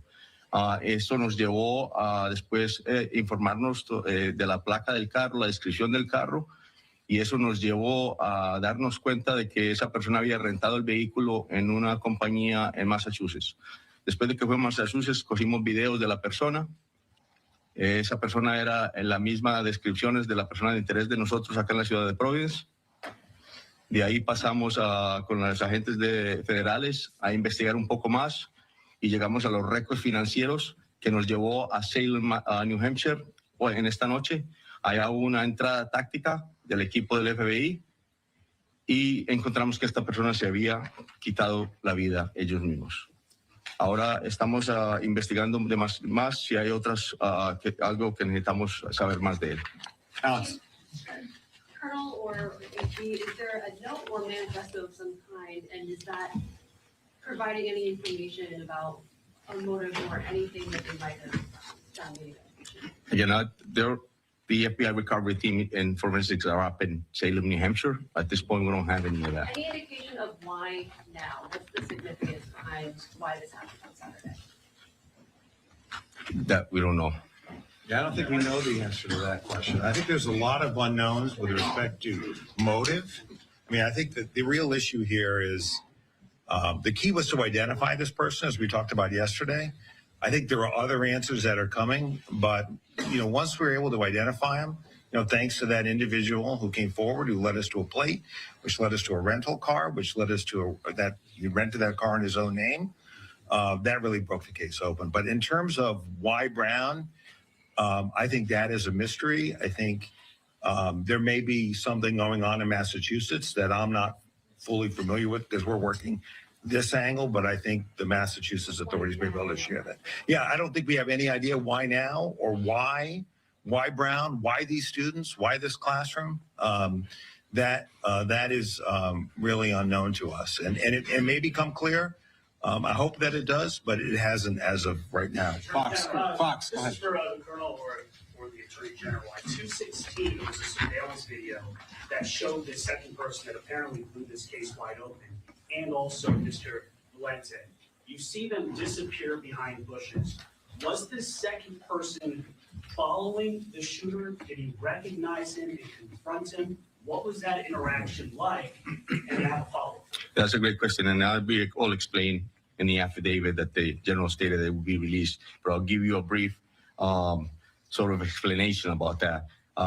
The person that we wanted to speak with had an interaction with this individual earlier in the day, then observed him later at that time, what you just stated, and decided that he was going to encounter him and asked him why he was inside Brown. At that point, the subject of interest, Neves, actually ran. He was caught up by our person that we wanted to speak with. There was sort of a conversation between the two of them, and Neves asked him, "Why are you harassing me?" And at that point, the person that broke the case walked away. And that information was critical to us because he was able to corroborate what our detectives were seeing on video, and he was able to provide a great explanation. And my follow-up question Yes. is, why did it take a citizen to notice a suspicious person right next to Brown University and not the police? And also, how long was the vehicle parked where it was? And was it days, hours, minutes? What are we talking It about? appeared to be days as far as the evidence. Why would a civilian observe that to be suspicious? It's a great point. And I like the fact that you're mentioning that and bringing that up. That's what we should all be doing, right? And it's just personality. Some people are more interested in finding out what others are doing. In this particular case, this person decided that he wanted to, and I'm glad he did. Shouldn't the police be interested in that, not citizens? That's what I was- In the back. Now that the suspect, Attorney General, now that the suspect won't be prosecuted, can you explain what he yelled in the classroom to America tonight so people can Sure. be a little more comfortable? Sure. Was it something, terrorist related? Was it something specific to the kids in that class? Yeah. What did he say? Can you now tell us? Yeah, well, back to that question just for a minute, just to clarify that. They had a interaction in the bathroom in Barris and Holly. So, I don't know, the Providence Police is obviously not going to patrol Barris and Holly. That's a question frankly, for Brown and their police department. So they had an interaction there, and then our citizen, followed him out because to him, as he explained it to us, this guy did not belong there. And so that's why he followed him out. In terms of what was said, I don't know any more today than what I told you yesterday, or the day before. There are some witnesses who said he said nothing. There are some that say he made a barking noise. Don't ask me. I don't know why. And that's it. There is no other spoken word beyond that we are aware of as we stand before you tonight. And we have spoken to everybody that we have been able to locate who's been inside that building. And just to the special agent in charge, my follow-up question is, can you just be clear to the people of Massachusetts? And I know you said the people in Norfolk County investigated the mass, but you did say a few days ago that you talked to the colonel of the state police and said there's no connection between Brookline and what happened here in Rhode Island. But now you're saying there was a connection. So are you saying that he shot up Brown University, then 2 days later he was at this house in Brookline to shoot this MIT professor, and then he just drove up to Salem, New Hampshire for no reason? How did he get into a storage facility? No, I think that's a great question. My actual statement was that we didn't see a connection at that time. But absolutely, I spoke to the colonel. Right now, that case is being resided over by U.S. Attorney Leah Foley. They're having a press conference at 10 o'clock tonight, I believe. I think at that time, they will speak to that particular case. I would be getting a little bit ahead of my skis if I spoke to that case without consultation with Leah Foley and her team, as we've been in the trenches working this up to the minute today, sir. I guess 2 days ago you didn't know they were connected. Now you're saying they appear to be. Yes, and that's how cases often go. I would say at that time, when that question was asked of me, there was no indication of a link at that time. As we've talked throughout this week, these breadcrumbs develop, and we'll see what she has to say today at 10 p.m. Yeah, if I could I just want to jump in here on that, please. I just want to jump in here on that because it's a good question. It's an important one. So just to put everyone's mind at ease who's listening now, he didn't just drive to some random storage area. We found records with the help of the FBI and others that was his storage area. So he rented a car in Boston. He drove it. We were able to find that car in New Hampshire. We were able to find evidence in the car from looking at it from the outside that connected this individual to our crime scene here in Rhode Island. We were able to find visual evidence of him inside that storage facility, which, in my judgment, matches him to the Massachusetts scene. So you'll hear more, as the special agent said, but there is no question that was his storage unit, that he had a particular car, that we found that car because of this citizen coming forward and giving us a description of the car. And then our individual who came forward, we knew he was telling the truth because we could see it on the videotape. And so that was a series of things that broke this case. And that led us to Salem, where the suspect was found dead. Staff. Believed to be living in Miami. Did he fly live here at some point? How long was he in Providence for, and when did he obtain the guns? Go ahead. Yeah, he did, like I said, he'll be in the affidavit, but he did fly into Providence, I believe, earlier October, I believe. That's the right October. date. And what was the other question? I'm sorry, Steph. And did he buy the guns here? Where did he get the guns? So I'm sorry, I can't answer. Yeah. We don't know the answer to that, Seth, as we stand here right now. Okay, you can't fly with them, so assuming you got them sometime after he arrived. Well, that's possible. What we do know is that he was moving around New England in that October, November, December area.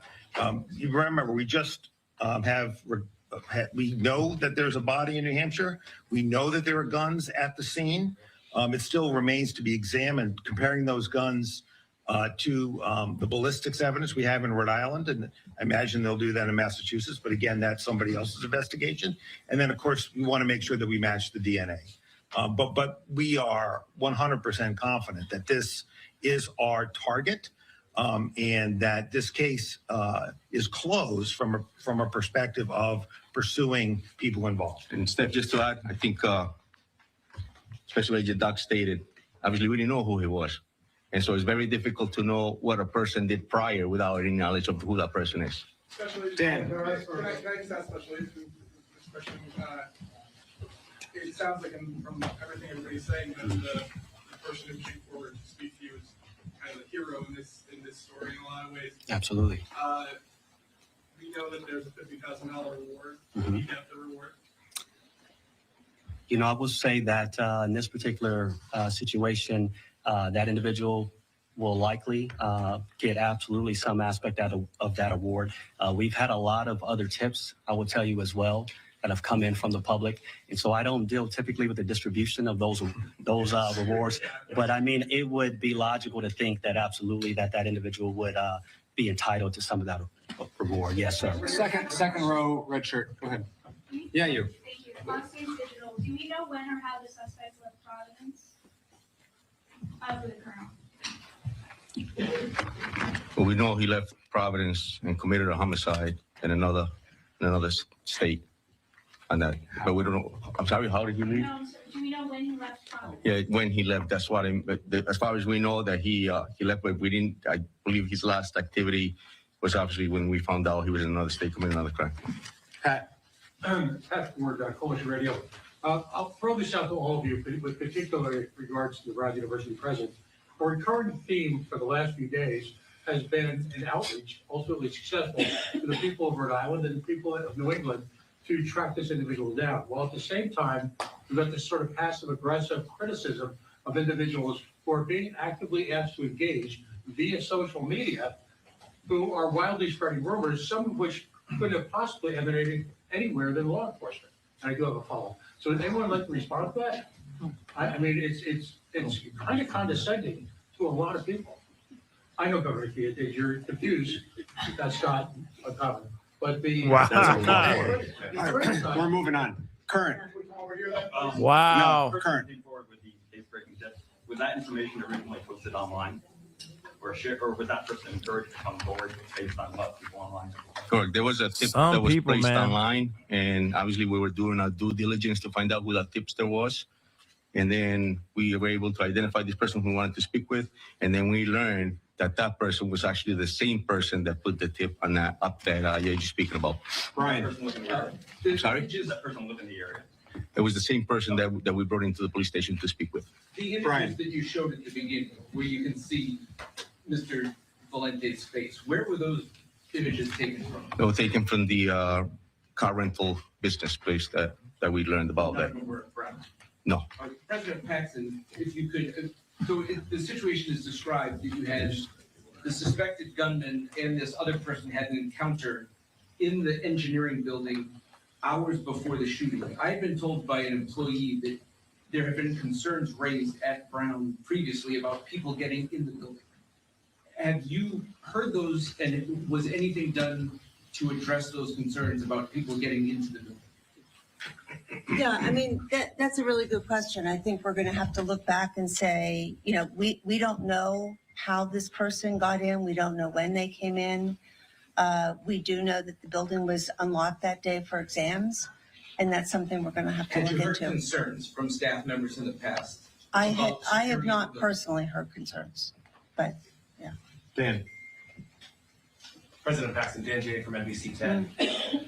I want to go back to the question I asked you Saturday night when I first arrived on the scene. There were no cameras in this building. And law enforcement, some that are standing up behind you, have said, if Brown had cameras in that part of the building, we would have gotten this guy. And it may have stopped this swirling action. Can you answer that question for me? Well, I don't think we have said the locations of cameras at Brown. But there's no cameras in that building because why would they take it from a rental car agency? We have 1,200 cameras at Brown. But not in that building. We have some in that building. It's a large complex. Some. And I think what you would see is the video evidence in this case, from my perspective, I'm not a law enforcement agent, has been incredibly helpful. The moving of the person around the neighborhood, those video images, they help crack this case. So I think video was important. And as the Attorney General explained at a recent press conference, this individual was not spending his time on the Brown campus. He came into a building on the edge of the campus, he left, he was in the neighborhoods. The investigation focused on the neighborhoods, the video was there, and that was really, really instrumental in cracking the case. And But my you can second- ask them. And this is my follow-up, Madam President, if you'd say at the podium. Yes, video played a big role in this case. The neighbor's video, the rental car video, but not the video from the building that he walked in freely both before when he got in a confrontation and when he came back in and decided to kill people. He's got a point. You didn't have cameras in that building, just say it, so we can get this over. And my next question is, will you put Dan, you got cameras one in, follow-up. will you Yeah. put the cameras in that building? Will Yeah. there be more cameras in that building? Yeah, you know, I think we need to look back. We'll look at everything that is done, but I do not think a lack of cameras in that building, it had anything to do with what happened there. And we will Thank go you, Madam forward. President. Thank you. Question. He's crumbling. Tom Quinn, WPRO. He's just doing nothing but facts.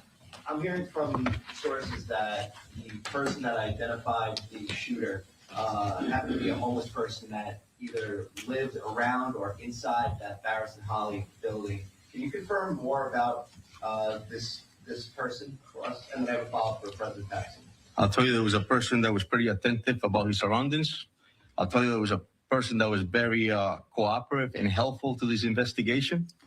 And I'll tell you that he was a great individual that actually assisted us in getting us to this point where we're at. I'll tell you Brown that. graduate? He was, yes. I have to say, he was incredibly articulate, and his testimony, had we needed it, would not only have been credible, it would have been persuasive. He was as outstanding a witness as I've seen, and he deserves a lot of credit. You know, recognizing there's a gunman on the loose, that the gunman knows he had this interaction with him, and he didn't. Once he knew that we were looking for his help, I mean, he came forward within an hour, and that person deserves a tremendous amount of credit. I don't know whether he's going to get the reward or not, but if I had a vote, he would. All right, Tom, you got to follow. Are you done? Go ahead. Go ahead. My question was for Chair Chapman, if you wouldn't mind. In October, the Brown Daily Herald reported that you had a vote of confidence in your leadership, and students were concerned for their safety and the fact that you had prioritized desk jobs over having over field jobs and having more people patrolling the campus. Now, in light of this, do you accept any kind of responsibility for this? And now that we've given these prior warnings, are you going to reevaluate how the Brown Police operate in the future now, so this doesn't happen again and these students can feel more safe on campus when they return? Great. So as I stated earlier, I'm profoundly proud of the men and women of public safety and profoundly proud of our police department. We will continue with the heroic work that they've done and continue to work side by side with our partners. And everything else that comes with that is a continual effort to do what is best for the safety and security of our campus. But will you reassess how the people are allocated within your department? Every single day, we work and endeavor to keep our campus safe, whatever that entails and all that entails. In the back. Yes, Timothy, I was wondering, I think this is a question for the Colonel. Can you talk about, you said that, 2 weapons were found in, Melissa's car. Was that one of those weapons, the gun that was used to shoot here in Brown? Has that weapon been, found? Can you speak to that? That's all part of this continuing investigation. This just before we came downstairs, actually, as you all were watching, that was developing up in Salem, New Hampshire. Can you say whether or not that the weapons were purchased? Hold on a second. Yeah, those firearms were found at the deceased body, not in a car. So he killed himself inside the storage unit, and the firearms were found at his in the area of his thigh and in the area of his feet. It was not in a car. There was evidence that was observed from outside the car that matched our crime scenes, meaning mask, clothing, satchel, which you can see on that video. And there was a main plate over a Florida plate. This guy was changing plates. One of the reasons it was so hard to find was he knew what he was doing. He was changing plates. And so, that's why the collective work of following and finding this car was made more difficult because this guy was changing plates. So we got a main plate and we got a Florida plate on the same car in New Hampshire. Patrick. As he was a. That makes sense. Sorry, especially, I was just going to add, please. Tom Greco again from ATF. It's okay. As far as the ballistics evidence, I know that the last question concerned matching the guns found to the crime scene. As several people up here have said, this investigation is ongoing and in many ways, in some ways, just beginning. Those weapons that were found at the scene, we will be using our tools such as NIBIN to compare the ballistic evidence to see if we have any matches. So we use those tools to rule things in and to rule them out as well. So we'll be following up on that throughout the remainder of the investigation. Patrick. Neves Valente was a Portuguese national. Under what status was he in the country, and how did he get into the country? Do we know at this point? And I have a follow-up after that. You have that, Oscar? Yeah, I think. Yeah, I do. So as far as we know, he had a student visa. He had came in here with a student visa, and we also had learned that he had applied to get a green card. Do we know, and for President Paxson, does Brown? And Patrick, if I could just be clear on that, he got that lawful permanent resident status in September of 2017. Thank you. I was going to ask, but then, and for President Paxson, has Brown had any communication from Neves Valente in the period after he left until now? As far as I know, no. He has really gone off our radar. We will continue to cooperate with the police as they continue with the investigation to find anything we can find about him. But his last class that he took at Brown was in 2001. Straight back. This question's for the Colonel or the Attorney General. If you hadn't focused on the wrong person of interest on day one, do you think the professor in Massachusetts would be alive? Well, from the beginning, I've told you that this investigation is extremely complex and intense. And so we used every resource as soon as we responded to the call. I stated that earlier. I'm proud of the men and women of this department. Yes, we did find somebody that we thought obviously was the person, but we continued on. We continued on investigating. We continued on canvassing the areas. We continued on with video.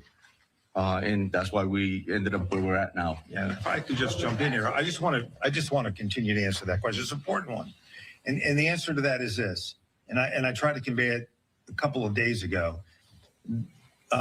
We broke ourselves out into teams. So while the Providence team and the state police team and the ATF team were working here in Providence to follow up leads, develop whatever video evidence we can, which eventually led to all the steps that you've seen and are laid out in the affidavit, which is on our website, and it is multiple pages. You'll see the progression. So while the FBI were working Coventry, we were working here. Now, you may ask, well, what was it about Coventry that made us, for those of us who've been in law enforcement for a long time, why did we have to run that lead to ground? Here's why. When the FBI confronted him, initially, he was not cooperative. When they entered the room to secure it, there were guns in the room. One of them had a laser sight. The witnesses had told us there was a laser sight used in the course of the attack. Okay, we had to run that to ground. We couldn't just not run that to ground. That was a very promising lead. But that's why you don't get over your skis about, and word choice is important. So while we had to test those ballistics and test the DNA off those guns, and that DNA ruled this guy out, okay? But we had to run that lead to ground. But while we're running that lead to ground over the course of Sunday, for the most part, my memory's correct, we were working other leads, which eventually led us to a recreation by the great work of the team, including the marshals, by the way, that are up here. Movements, image of our cooperating witness comes in, and you've heard the rest. So, you know, this is the way these investigations work. You don't chase one and stop. We have chased more than one lead over the course of the last 4 to 5 days. There was one lead that we followed, didn't work out. There was another lead that we followed, didn't work out. There was another lead that we followed, didn't work out. So that's at least in my mind 5 different leads that didn't. That one worked out, 4 didn't. But you're running them all down at the same time. So I can't offer any comfort in that regard. But I don't believe that we would have found this person any sooner, given the evidence that was available to us. We're way back. Can you say why it took so long to get the tipster's tip? It looks like he posted on Reddit on Monday and then said on Reddit that he told the FBI. Was it lost in the FBI's tip? We received the tip about that post and immediately acted on it. And so that's exactly what occurred. As soon as the tip came in, we had a tip center upstairs that was staffed, as I mentioned earlier, by detectives and agents. They were going through hundreds of tips that were coming in, hundreds. We were vetting them through, ruling them out, just like the general stated. We were making sure that whatever came in, we checked it to its entire to ensure that we weren't missing anything. And so when we got to that tip, obviously, it led us to that person that we wanted to speak with, and I told you the rest earlier. So. Yeah, and I just want to complete that too, because this is important. This person had to come forward. That's why we put the picture out. Once we put the picture out, he came forward, right? But we didn't know who that person was. We knew about what was on Reddit, but we didn't know who that person was. That's why when we identified another person, we didn't know when that person came forward that he was the Reddit poster. He then told us he was. Okay, so all of these things kind of happened in that sequence. Chris? This Valente figure, this is a question for President Paxson. Do we know why he left school early in 2001? Did he have a history of mental illness that was expressed during that time or reported at that time? No, we learned his name very, very recently, and we haven't had a chance to really dig into the records, but we will if it helps with the investigation. This is another question. We're going to follow up question. This is another question about a student visa. You said he's here on a student visa now. What school is he affiliated with? General, yeah. So he's not here on a student visa now. He was initially, and then he applied for and received lawful permanent resident status in September of 2017. Okay. Trump era, by the way, guys. Trump era. Just so you know. Again, as I stated earlier, we just identified who obviously that person, and this developed pretty quickly. So that's all part of the investigation that's coming. Can we talk about, was there any interaction between him and law enforcement before he died? No, I don't know. I have a follow-up to her, and that is, do you know any associates of his, family members, friends, roommates, and if there are any in the United States, did any of them come forward through the process of this investigation? No, not at this time. This evolved extremely quickly. We've been at this for 6 days. And so here we are, and we now identify who the person is. We're about to make an apprehension. As I stated earlier, he took his own life, but that's all part of the investigation that will continue about him. Go ahead. Okay, so President Paxson, Chief Barrow said he had no known criminal history that you know of. You were asked about possible mental illness while when he was at Brown, did he have any grievances, disputes with anyone? Any problems, any disciplinary issues, any problems at all that were documented? Not that we know of at this point. I mean, again, these are very, very old records, you have to understand. We learned about this very recently. And I think going forward, as we want to learn more, we will cooperate with the investigation to give them the information they need. Go ahead, in the white shirt. Hi, Brittany, WCBD. This question is for Colonel Perez. You mentioned that cardio was the primary focus from the beginning. If that's the case, can you elaborate more on why there was someone else detained initially? And the lead that led you to that person to being detained initially, if Claudia was the primary focus from the beginning? Yeah, so, And I have a follow-up. sure, Brittany, great question. So we have received a tip about that first person. We have received a tip about him wanting to get a permit to carry a firearm. And so that led us to also learn that he was a person who potentially could be, it was just where he was denied and then he went to another department and the descriptions led us there. So we had it vetted through. Obviously, the FBI responded, followed through that whole tip, ended up finding the person, taking him to custody, finding him with 2 firearms, with a laser. And so it took a while for us to be able to rule him out. But it was a tip that came in. And as I stated earlier, as soon as the call came in, it was all hands on deck. And there was nothing that we were just going to say that is not anything that had to do with it, with this case. Obviously, we went out and we wanted to make an apprehension, and we went after that. So. Yeah, I just want to, if I could just jump in here, Mayor, I'm sorry to do that, but I think I heard you say that Mr. Valenti was the suspect from the start. Primary focus. No, he became the primary focus yesterday at around this time. This name was not known to us until yesterday. So when our cooperator came in last night, we were able to track the card, get the name, and then we were in the position of today, do we push that name out so that you can help us find this guy? Or do we think we know where he is? And so that was the balance. That was that back and forth analysis in our minds, collective investigative team minds, was going on today. But his name did not come to us until yesterday. As I said yesterday, until you have the name, which we did not have until yesterday, after our press conference together, that's when this thing heated up. As soon as you have a name, I believe you can find anybody in this country. And the fact that this team was able to do it in around 24 hours, I think is a tribute to them, their hard work around the clock, to do exactly what we have been talking about doing, which is how long is it going to take? And it took, roughly 5 days. And that's a tribute to them. Brittany, if I could just clarify further on that. So what I meant, obviously, it was that the image that we released within hours of that person of interest that was walking on Waterman Avenue and around the corner, that was sent out within minutes. That became a primary focus of the investigation, that person of interest. For the clarification, if I may, my follow-up. I believe it said the last address for Valenti was in Miami. Correct. Have law enforcement in Miami been notified? Are they searching this last address for any potential evidence?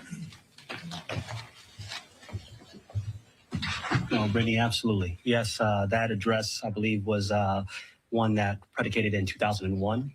And so absolutely, the law enforcement agencies, both federal and local, were notified of that. They also went to that residence as well, also talked to the individuals that was at that particular residence to see if they had any type of connections or associations with Valenti. Thank you. Absolutely. In the way back. Question for Coronel Perez, I'm sorry. For Univision in Spanish. What's next? Do you have any leads on the motives? Como acaba de preguntar la colega, ya registraron la vivienda en la Florida. ¿Qué es lo que viene ahora? Si es que saben cuál fue su motivo para matar a esa persona. Sí, vamos a seguir. So the question was, what's next, right? What are we going to do next? And so la respuesta es que vamos a seguir, obviamente, trabajando con las organizaciones federales y también entre nosotros buscando esa inteligencia de quién es esa persona, qué motivo lo trajo aquí a la ciudad de Providence a cometer esta tragedia, este incidente. Pero eso va a tomar tiempo verdaderamente y vamos a tener que averiguar y averiguar más para ver qué fue el motivo que llegó a esta ciudad. ¿Tienen alguna pista de qué podría haber sido? ¿Qué es lo que van a estar buscando ahora? No, hasta el momento no. Esto obviamente, como acabo de explicar ahorita, lo identificamos hace poco. Go ahead. Right there.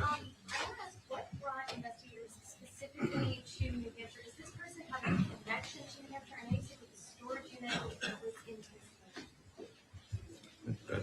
So it was the financial records that the federal agency followed through and through the investigation that led us to learn that this person had rented there, so a storage unit. And so we responded immediately, and we found that the vehicle that we were looking for of interest was parked there.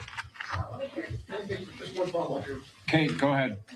Chief, can you speak a little bit more to that, again, identification of the vehicle of interest and the person who did that? And as you said, there was video captured. Could you walk us through that aspect of this? Was this the witness who provided to you the vehicle? Can you walk us through how that vehicle of interest entered the investigation of the night? Correct. Yeah, it was part of the tip that was posted actually, and then also the tipster had called and had stated that this individual had a fob and was trying to enter a vehicle that was parked on Benevolent. And so because of that, we obviously knew there was a vehicle and there was a description of a vehicle. When we brought him in, he collaborated further on that vehicle. We put it out through Flock, the description of it, and we learned that within that time period, there was only a certain amount of vehicles that came up with those description fitting it. So our detectives obviously stayed on that and ended up finding this vehicle with Florida plates. And that's how we ended up with that specific vehicle. Then we had learned that the vehicle also potentially could have changed their plates. And as I stated earlier, we were able to find the vehicle on Flock, actually get the actual plate, learn that it was a car rental, which brought us up to learn that, that we needed to learn more at the rental place about the individual, which we did. And then further later, we find out, again, doing all the work that they did upstairs, I think it was tremendous too. If you had a chance and an opportunity to see how much work was put in, because it was bits and pieces of information. It's almost like putting a puzzle together. You only have just a few pieces and you're building it. And that later on led us with the financial records to learn that he rented a storage unit in New Hampshire, and that's why we ended up. And as a follow-up to that one for the Chief or the Attorney General, you mentioned again, weighing that public interest versus the information that was available to law enforcement at the time, as this person, again, considered armed and potentially dangerous, was out there. The Chief just spoke to license plates changing on a variety of moments, if you will. But was it too fast moving? Talk to us about weighing again that providing information to the public with an armed and dangerous individual and vehicle use that involves multiple license plates and your decision not to sort of real time inform the public of it. Yeah, so we knew last night, who this guy was and that he had rented a car in Boston. So the question becomes, is he going to return the car to Boston? We got information he might return it to Connecticut. He didn't return it at all. But when we thought he might be returning it to the information, to the locations, we wanted to try to take him without him knowing we were coming. As soon as his name gets out there, he is going to be even more in the wind. And so the question becomes, if you think you might know where he is, right? Eventually you find the storage unit, right? So you're following that up. But initially you think he might return the car to Boston on Atlantic Avenue, I believe, or in Connecticut, perhaps to board a flight somewhere.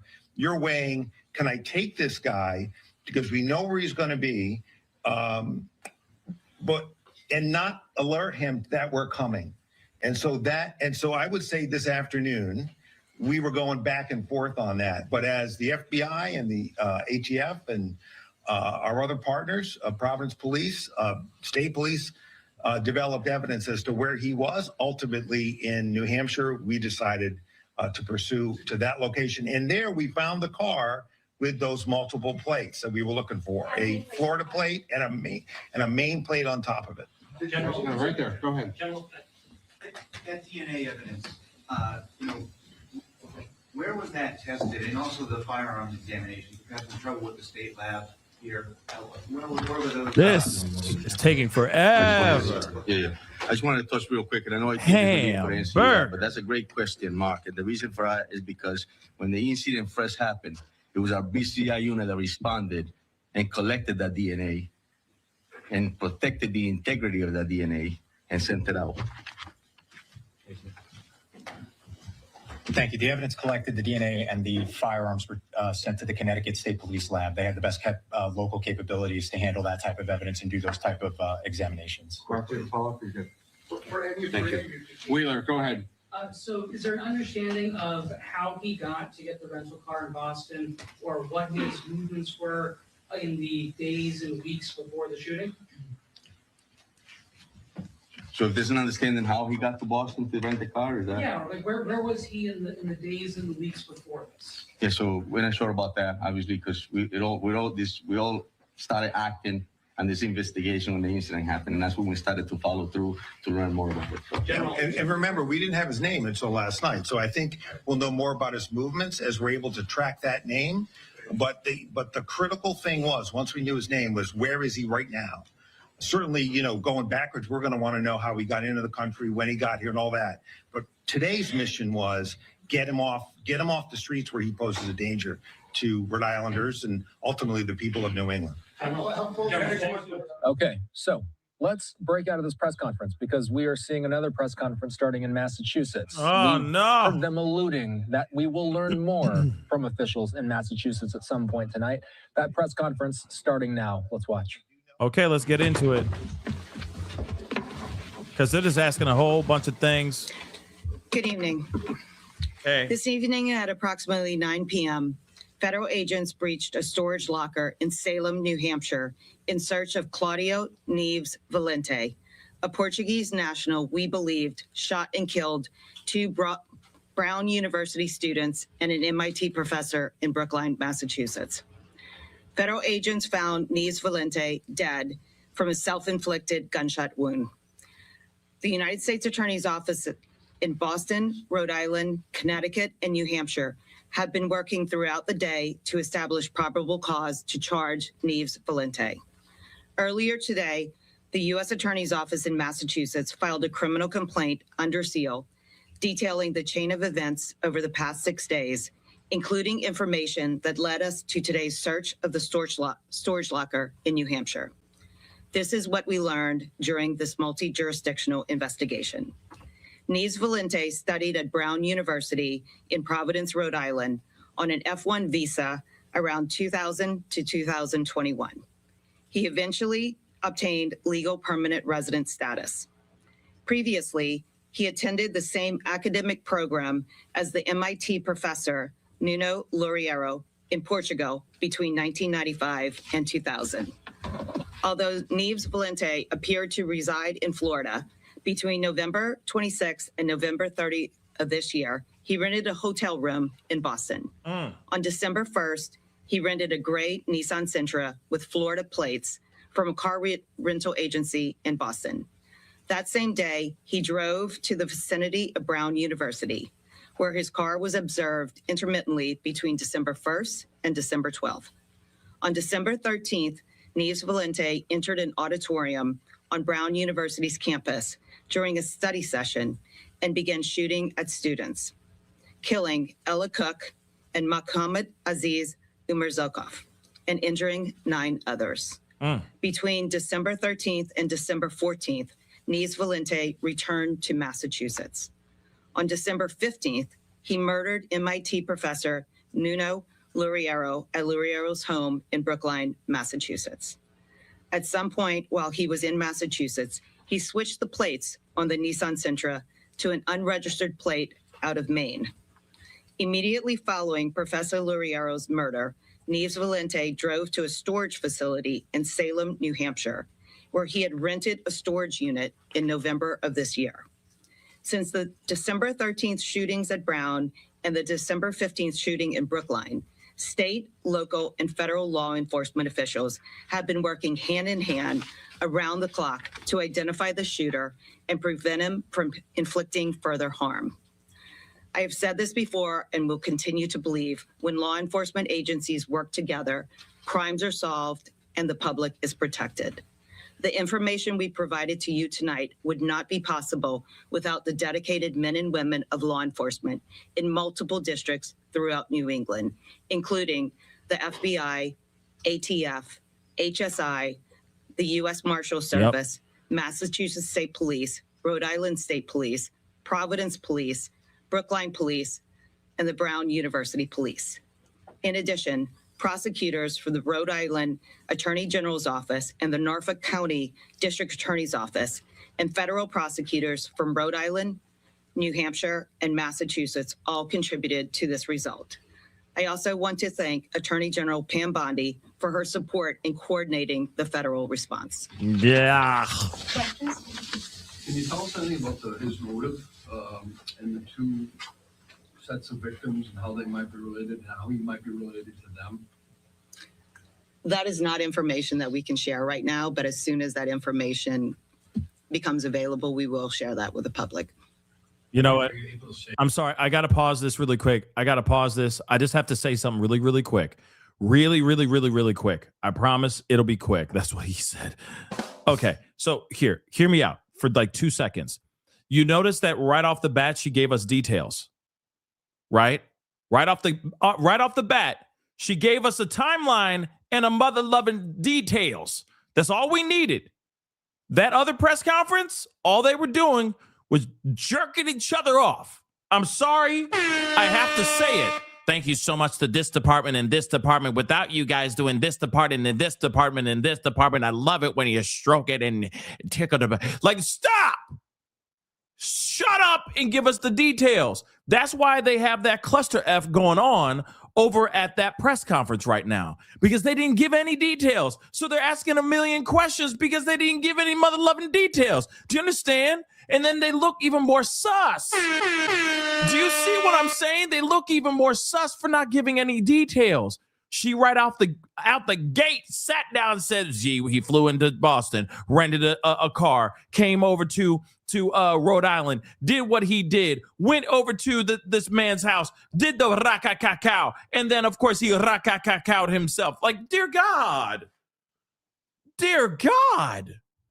That's how you do a press conference, everybody. Not this crap that we just heard for damn near an hour. Thank you so much to this department, all these acronyms, all the acronyms that cover every single letter in the alphabet. Thank you so much. Without you, we don't know what we do. Okay, the chief of such and such. Well, yes, we just wouldn't know what we do without your help, people. Like, it's like, come on, just give us the facts. Who's the guy? How did he get here? Why did he do what he do? They only give us like a little sprinklings, a peppering, if you will. Okay?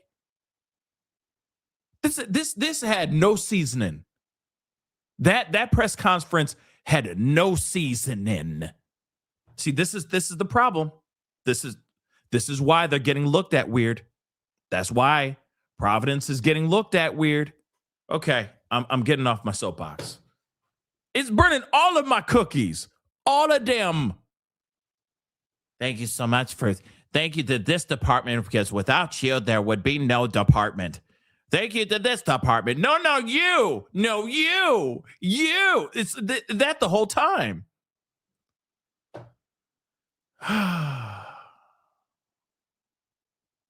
It's been a long evening. Let's continue. I am done talking. Anything of what led you to link the two crimes, perhaps initially? Can you repeat the question so we can hear you more? Yes, the question was, how were we able to link him to the two crimes? So investigators identified the vehicle that he had rented in Boston and then drove to Rhode Island. And the vehicle was seen outside of Brown, and there was security footage that showed a person who resembled him. There was financial investigations that were going on in the background that linked him not only to that car, but also to the hotels that he had rented and the car that he had used to not only drive to Rhode Island, but then back to Boston. And then there was the security footage that captured him within a half mile of the professor's residence in Brookline. And there is a video footage of him entering an apartment building in the location of the professor's apartment. And then later that evening, he is seen about an hour later entering the storage unit wearing the same clothes that he had been seen wearing right after the murder. So you have an extensive video canvas as part of this investigation that leaves you no doubt. This is the evidence we have right now. We are coming to you tonight because the federal complaint was unsealed, and we wanted to provide you with the information and to assure the public that law enforcement collectively believe that we have the person, that we identified the person, and that person is dead, and that he was the person responsible not only for the Brown shootings, but for the Brookline shooting. Can you speak to, before the self-inflicted gunshot, was there any interaction between law enforcement and another Valente? Like, any words exchanged or anything like that? No, when investigators went into the storage facility tonight to execute the federal search warrant, he was dead. Do you think he entered there this evening? No. He entered an hour after what happened in Brookline. Yes. And do you know how long that storage, did he rent that? Like how long? Our understanding from the financial investigation is that he had rented a storage facility at the location in Salem, New Hampshire in November. So he'd been planning this for a while. He used the same weapon in the Brown shooting as he did in the M.I.T. shooting. Ballistics investigation was ongoing and has not been completed at this time, so we're not going to comment on that. Can you give us any sense of when you started to recognize perhaps that, he was the same person? I know it was through video, but when it sort of dawned on investigators that these two cases were related? It was in the last 24 to 48 hours that my understanding, according to my understanding, is when the link began to be established. And that was mainly, he was using a phone that was obfuscating ability to track it. And he was using financial, not credit cards that were tied to his name. And so he was sophisticated in hiding his tracks. According to the complaint that was unsealed, it said that Ms. Valente and the M.I.T. professor had attended the same academic program together in Portugal in 2000. Do you know if they knew each other? Or My understanding is that they did know each other. Have they been in communication since that last date? I don't have any information to provide you. Would you call this targeted? We're still investigating the motive in this case and trying to, because like I said, he was very careful in his communications, and we just don't have any information right now to answer that question. But when we get that information, we will share it. Was there anything else in the storage locker? The storage locker in which his body was found, my information is that no. Was that satchel in the storage? Yes. What was in it? Can you repeat the question? We can't hear you online. So the question was there anything else in the storage unit aside from the defendant's body? And the answer is he was found in there with his satchel. There was nothing else found in there that I am aware of, but they're still in the process of searching that facility right now. Did he kill himself right away? We don't have any information when he killed himself, but he was dead when investigators found his body. Can you tell us anything about his life? Like, I think you said the last known address was in Florida. Like, what he was doing? Was he working? Was he in the field of physics, which he had studied? Any sort of biographical stuff you can tell us about him? Because his identity was only become aware to us in the last 24 hours, I can't provide you with any of that information right now, but I'm sure once we have a full understanding of what he has been doing, where he has been, aside from the time when he entered into New England in November, we will provide that information. Besides the MIT professor, did you know any of the victims at Brown University personally? We have no information that he knew any of the victims or anyone who was at that auditorium on the night that he went in and killed. Have you been able to find anything about when he did attend Brown, whether there were any issues? If he was there briefly, was he kicked out? You know? That information hasn't been provided to us yet. Given what you see on the video of the MIT professor's home, is there any doubt that he was the intended target of the killing? The information that I know, and again, the investigations are going to continue to be able to provide you with all the answers that you are asking, is that there was no doubt that he was the intended target. What was inside that satchel?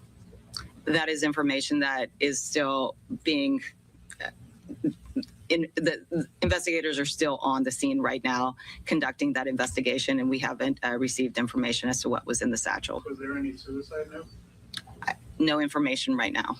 How about in terms of the charges themselves? I mean, there was a crime in Rhode Island and also the 1 year. how does that sort of get sorted out? How does it get charged, et cetera? So there are state crimes, including the murders, and then there are the federal crimes, which is one that we brought tonight. The jurisdictions are working together, and we have been sharing information together and encouraging everyone to share information that could result in solving the crimes that were committed in their jurisdictions. And we will continue to do that if there are any doubts that are left with closing out those investigations. We will continue to share all the information so that we can share with you whatever motivations come to light as to why these heinous crimes were committed. Are you confident, I guess maybe that's not the right word, but do you believe that he acted alone, or is there any evidence that anyone else was traveling with him when he came here? We have no information that he was acting in concert with anyone else right now. Anything interesting found in the car? That search is still underway. But we will provide you again with more information as soon as we get it. Anything more you can tell us about, you said he hid his own tracks. Can you talk about that a little bit, what he did? So he was using an application on his phone, and there have been a couple of things. The Google phone doesn't allow officers to ping the direct location and get real-time location information about the phone. There was also beliefs that he was using SIM cards that were possibly European SIM cards that are carried through a provider in the United States, but does not provide real-time information about tower connections. In the car? The vehicle he rented, we have video of him renting the car at Enterprise here in Boston. And the fake plate from Maine was just... We haven't figured out now where he got that plate from. It was an unregistered plate in Maine. We have information that that plate was a very old plate that had been taken out of the registration status over a decade ago. When his body was found, can you just describe what he was surrounded by? Can you just paint the picture as to what was in that unit? What I can say is he rented one unit. His body was found in a unit that was not occupied, and there was nothing else in there from what I have heard, but this is information that I was getting an hour or two ago from agents who were conducting the searches there. When we get further information, the information will be made public, including in the returns for the search warrant that we obtained this evening. Was he living in it effectively since after the Brookline incident? I have no information right now as to the unit that he had actually rented. The tactical teams were there to search, and they were obviously concerned that there could be booby traps or other types of security issues. And so when they noticed that that storage unit was still locked from the outside, it was clear that he couldn't be inside. And so they started searching the abandoned or the non-occupied units with the approval of the management, and that is when they found the body right next door. I know that you haven't had much time. Does he have any sort of criminal record that you know of at this point in time? We are not aware of any criminal record in the United States. Do you have any information about his life in Florida? What he did, where he lived? My understanding, it was South Florida. I know that they know the address, but nothing has been made public about that yet. And I'm assuming that there will be searches. Profession, anything, what he did down there? I have no information. And just to be clear, did he fly up from Florida for this, you think? Did he travel from Florida? Again, the motive, and we have information of his being in New England throughout 2025. But once we get the information about why he came up here, what drove him to be up here, we will share that with the public. And a couple questions on how long he had been a lawful permanent resident of the U.S.? I don't have that information. So, I mean, the only two ties that you have or can talk about now is he went to Brown and he went to this graduate school with the professor in Portugal. I mean, those are the only two ties that you can talk about now in terms of the relationship. That is correct right now. Is it graduate school or undergrad? Yeah, whatever it was, I'm sure it's in They were in school. They went to school together. Contact with anybody either immediately before Aha. coming to New England or after he got here? That is not information that we have to share right now. Just one more. Do you know, did he have any contact with anybody else, besides, the rental, the hotel, in his travel? That is information that I don't have to share with you right now. There's one question. Yeah, go ahead. Question. Is there, there was been some reports on social media by this, saying that a man who was homeless and was sort of living at Brown was the one who sort of saw him and thought he was suspicious and took his plate number and then was urged by other people on Reddit to make sure he reported. Is that true? You say there was a witness, but is that his account true that he's the one that helped break this or gave a crucial tip? How would you describe that?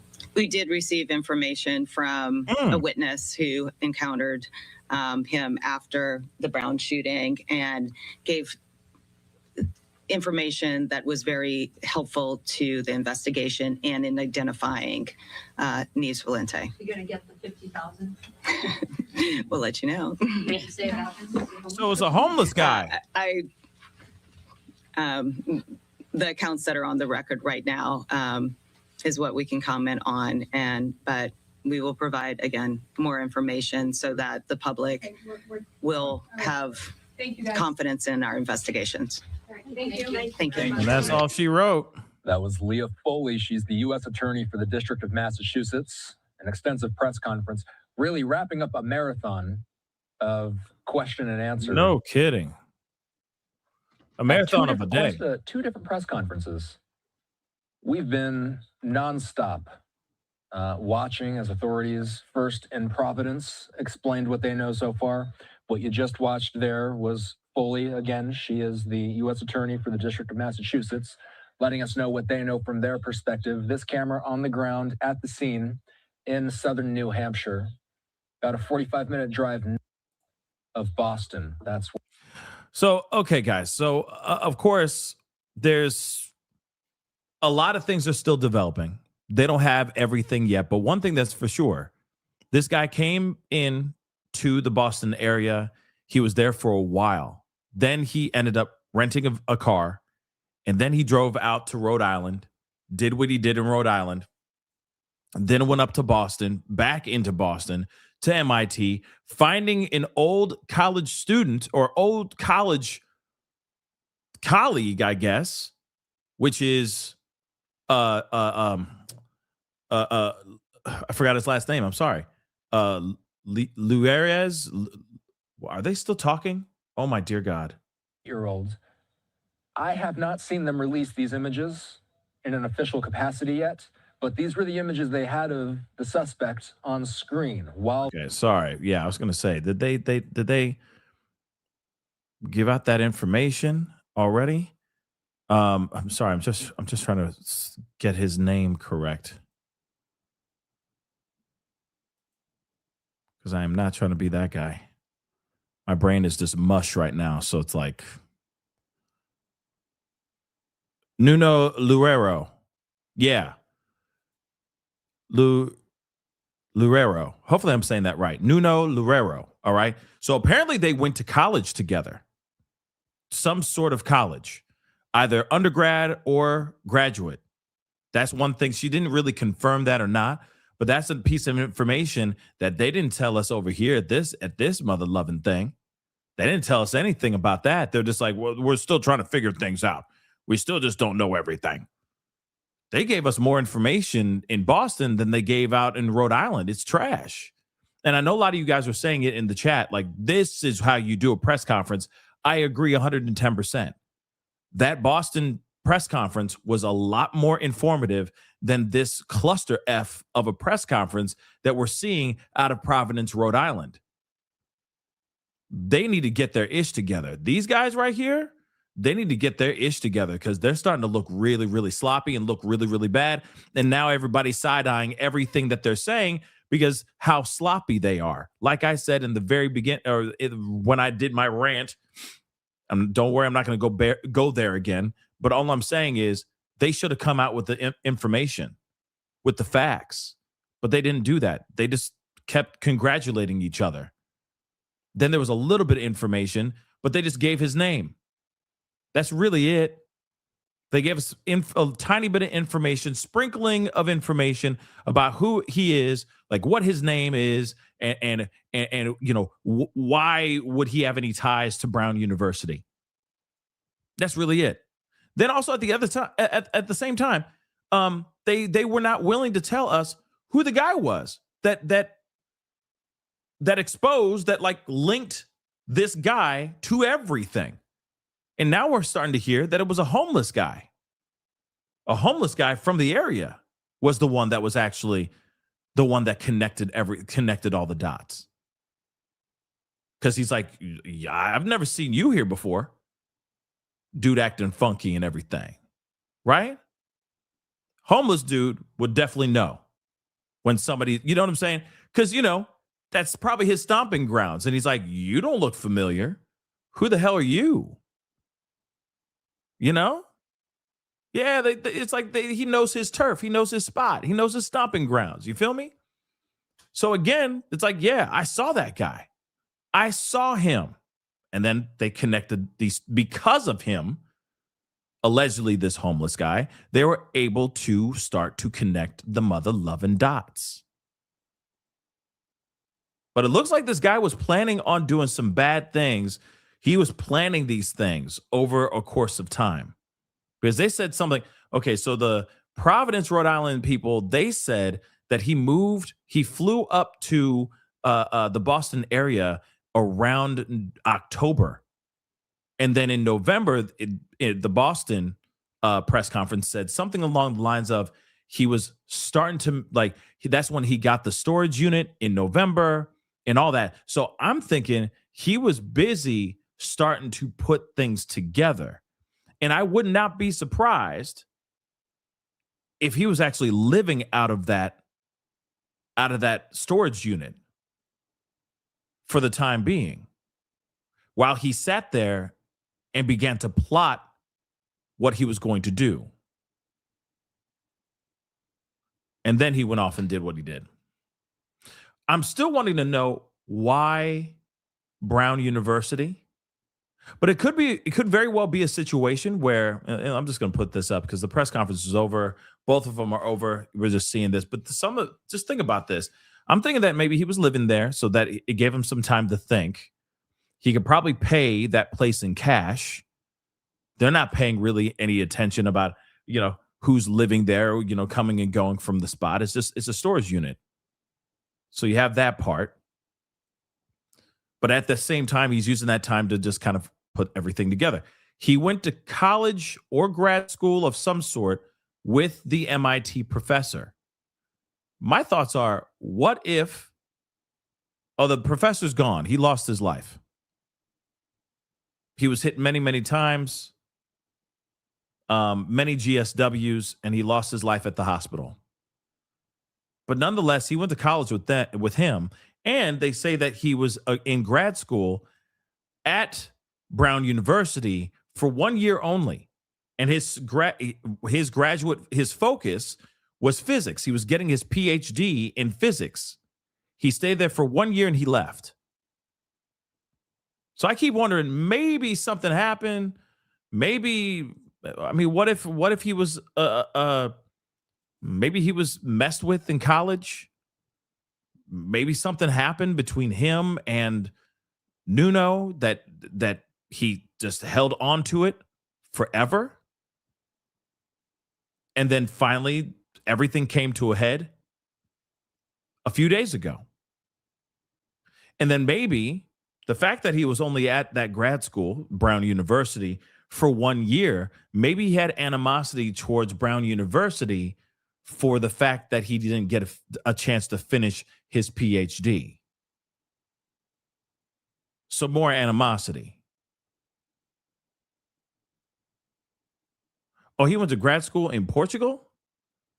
Oh, thank you. I'm so confused. The way that they said it, and maybe I misunderstood. They said that he went to Brown University. So, okay. I may have that wrong, but thank you so much for the super chat, because I'm going to be getting into the super chats here very shortly because it's starting to get very late. But I'm thinking, something happened. But suddenly he had some sort of disdain and anger towards the MIT professor. So, okay. So no, he was a grad school. He went to grad school in Portugal at the same school as the MIT professor, and he was enrolled at Brown for his PhD. Okay, so he was enrolled. So I got that part right. I got grad school wrong. So he was there for his PhD, but he was only there for a year. But from my understanding, he didn't get his PhD. He didn't finish. He was only there for 1 year. Okay. And I guess he knew the MIT professor from a school or, a university in Portugal. Okay. But thank you so much for that clarity. Thank you so much. But again, very, very interesting stuff. So maybe something happened.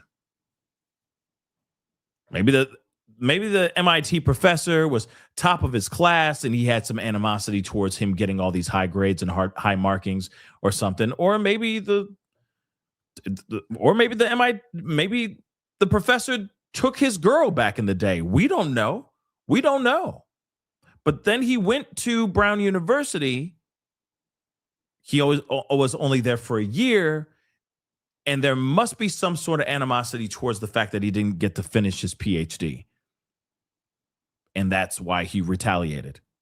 And they're saying that allegedly there's speculation, rumor, saying that he walked into the room and before he opened fire, he was barking.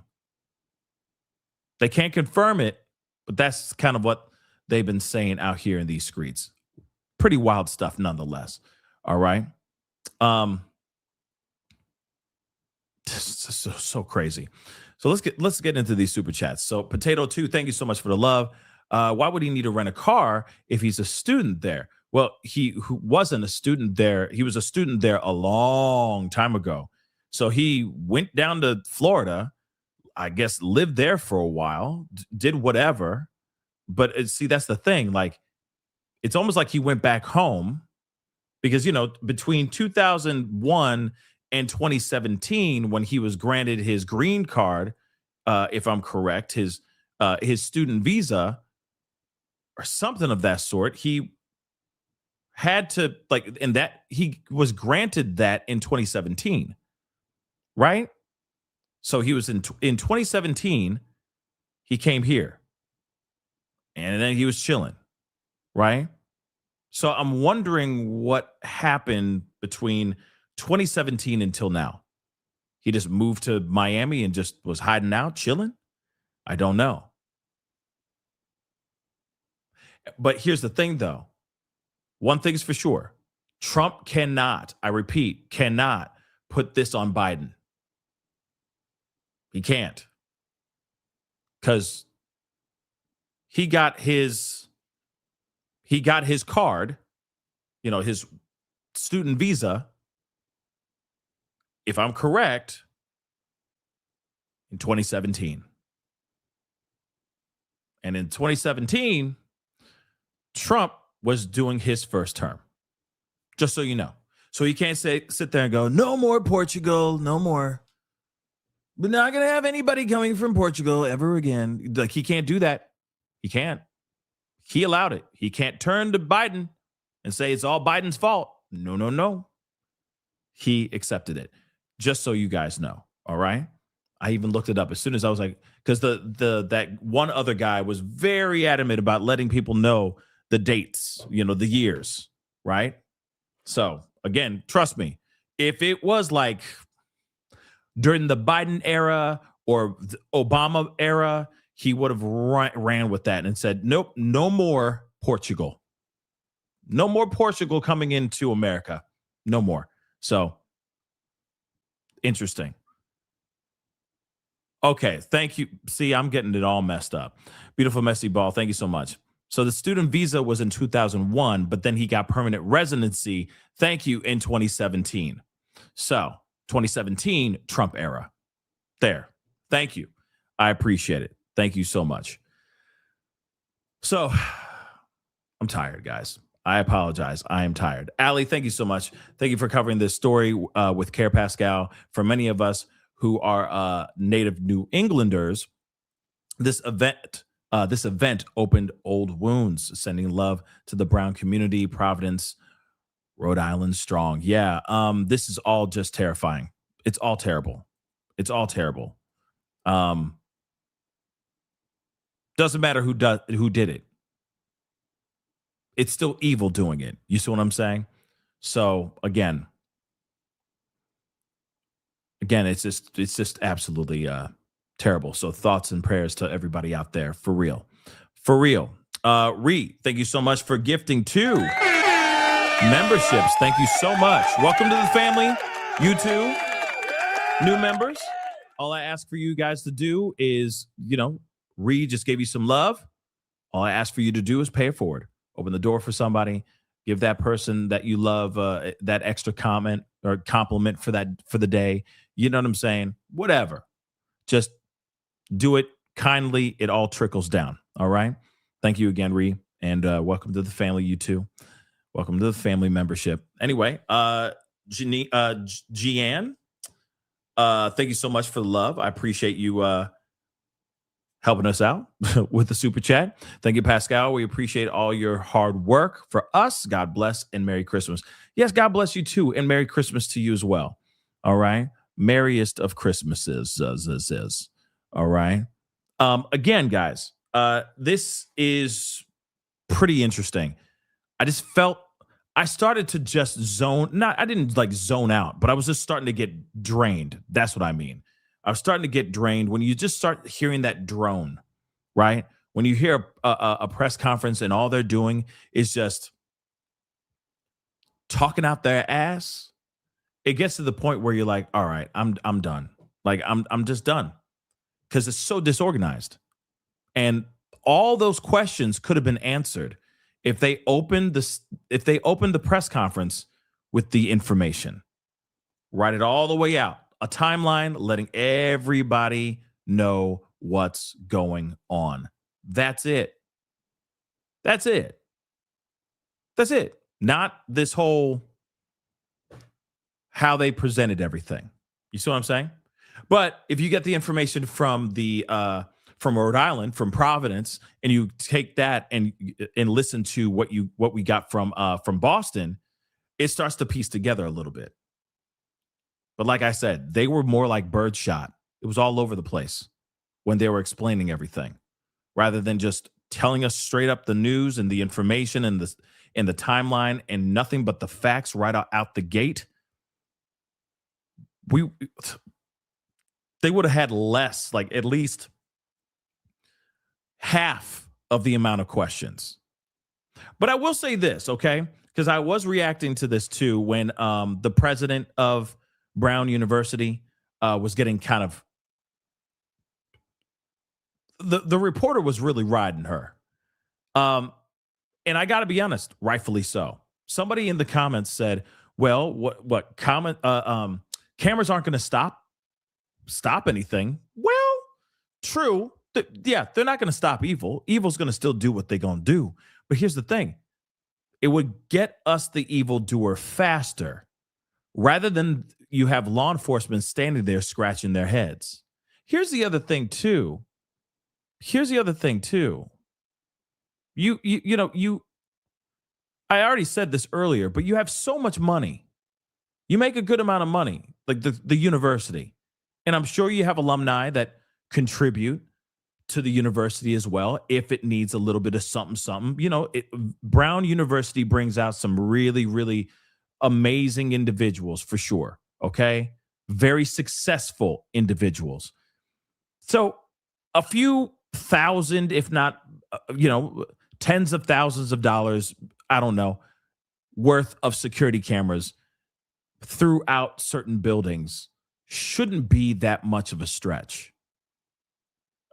I mean, but of course, I'm not the one that keeps an eye on the money and how things are done, and maybe they are skating on thin ice financially because they have to pay all their professors, and those professors deserve every single last penny of what they're getting.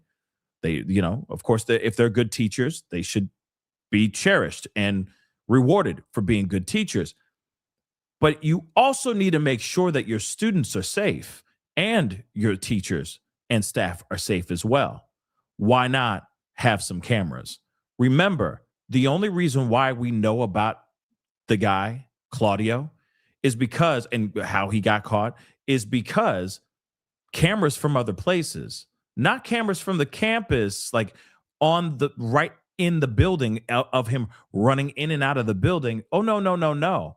On the outskirts. And what's crazy about it is the president was like, of the university, was like, well, thank God we have the outskirt video cameras that were able to catch him walking around. Well, what about him walking into the building and causing the crime? That would be helpful too, because maybe there's a better glimpse of him, a better close-up, more high def, less grainy and glitchy looking, instead of us just looking at a round man walking around in the streets. And here's the other thing too. What if those cameras didn't exist that were out on the outskirts showing him walking around on the streets? Then all of them would have been standing there, hands up in the air going, or scratching their heads, looking like Boo Boo the Fool. So again, president definitely needs to get on point with that, or she might be losing her job anytime soon, because she kind of crumbled when that reporter was going in. Now, the reporter didn't have to go in like that. They really didn't. Could have just easily asked a question like, yo, what's up with that? Y'all are Brown University. Why don't you have those kind of things in the school? That should be your number one priority, which is safety of your staff and students. He went in, but I understood what he was saying. He had a good point. And rightfully so, they need to do something as soon as possible. And what's so sad about this is that this guy may have already known about that. He may have known that. So again, it's just nuts. Okay? Very, very nuts. Yeah, and that's true too, Island Beauty, because there was apparently, they asked her, like, what were they doing in that classroom? Do you know? And she says, I don't know what they were doing in that classroom. Meaning, like, what were the students doing in that classroom? What class were they all attending? What's going on? Was it, an economics class? Was it, whatever? And she couldn't even answer that question. That's weird. That's a little weird. Here's the thing. I'm not expecting the president of the university to know what every single classroom is doing at every single time, at every given moment. But she could easily have looked that up and said, oh, okay, room 101 in this hall on this floor. Okay, they were doing this on that day. Easy thing you could look up. You see what I'm saying? So like I said, she just kind of looked like a fool. And she made Brown University, which is a very, very good university, look really dumb. And that's not good. It's unfortunate, but that's not good. Yeah, no, I get what you're saying. That is true, Allie, but I'm saying after the tragedy, wouldn't you want to know what was going on in that classroom? Wouldn't you want to know?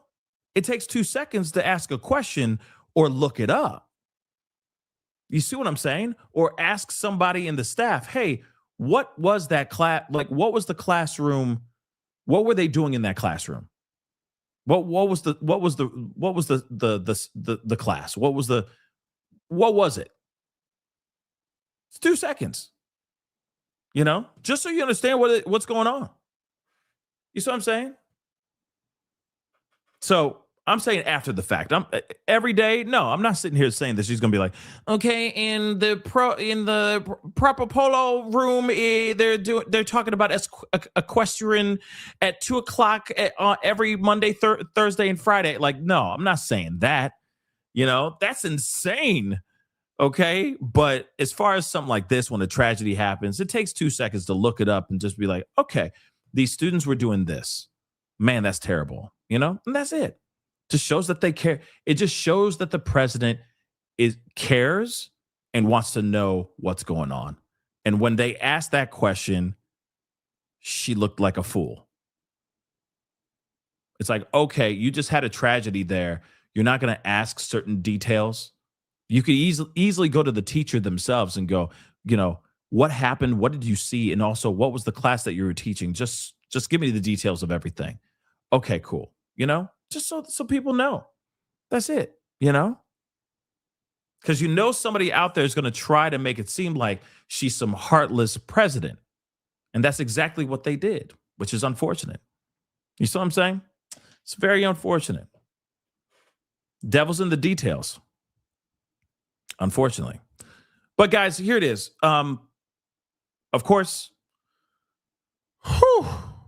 this was a long show. But I appreciate you guys being a part of it and talking with me and all that. Okay. I appreciate it. Okay. Of course, if there's more information about this, we'll find out. I know a lot of you guys are side-eyeing the information from Providence. I don't know. I don't think that he operated alone. There was speculation of another assailant. How did that just suddenly disappear? And now it's just one guy. Oh, he just operated alone and he was just in his fee-fees. Is there a manifest? Is there a manifesto? Let me say that again. Is there a manifesto? Is there? Did he leave anything behind? Did he send an email to himself or somebody else before he passed away? But more importantly, is he the only one? And again, sure, a targeted attack on somebody you went to college with or grad school with, I bet some sort of animosity is going on there. You never know what it could be, right? Stole his girls, stole money from him, took all the attention at grad school, took a scholarship that he wanted. I don't know. You never know what it may be.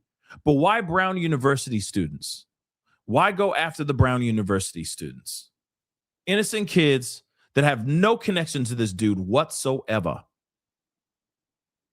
Were matriculating at that school when he had already gone there years before. So make that make sense. That's the part that doesn't make any sense. Unless it was to throw the scent off on his path to go and do bad things and take the life of that professor at MIT. I don't know, but it's so strange. Hopefully we get more information here very, very soon. But that is the show, guys. Appreciate you guys for being here. Really means a lot. Thank you so much for tuning in. It is time for me to shut all the way off. So please do me a favor. Hit that like button down below. Crush it, do what it do. Hit that reaction button if you're watching on these other platforms. If you are watching on these other platforms like Facebook, X/, Twitter, Instagram, TikTok, Rumble, Twitch, Kick. I'm on all of them. Make sure you hit that follow button. Follow. Subscribe right here on my YouTube channel, please and thank you. We cover a lot of things on this platform. Everything from true crime to pop culture to politics and all the craziness in between. We talk about it all here, right here on The Pascal Show. So make sure you're subscribed here. Go to my second channel, The Pascal Show Clips. Go to my third channel, Pascal Raw. Subscribe to those channels, please. Make sure you hit that notification bell on each channel. Set it to all so you know whenever I go live, whenever I upload, because honestly, it is random or it's breaking news. So you don't want to miss out on those breaking news moments, okay? Set it to all. Hit that join button down below. Become a member. Check out my Patreon if you want to support even further. And also, check out PascalMerch.com. We got some really great stuff over there. PascalMerch.com. Okay? All right, guys. Well, it is time to get going. Much love to you guys. I'll see you guys tomorrow. We got a lot of catching up to do. There was things I was going to do tonight or this afternoon. I didn't get the chance to do it because of all this breaking news stuff. So most likely we will be covering it tomorrow, okay? But anyway, it's time to get going. Be good to yourselves. Be good to one another. This is The Pascal Show. Bye.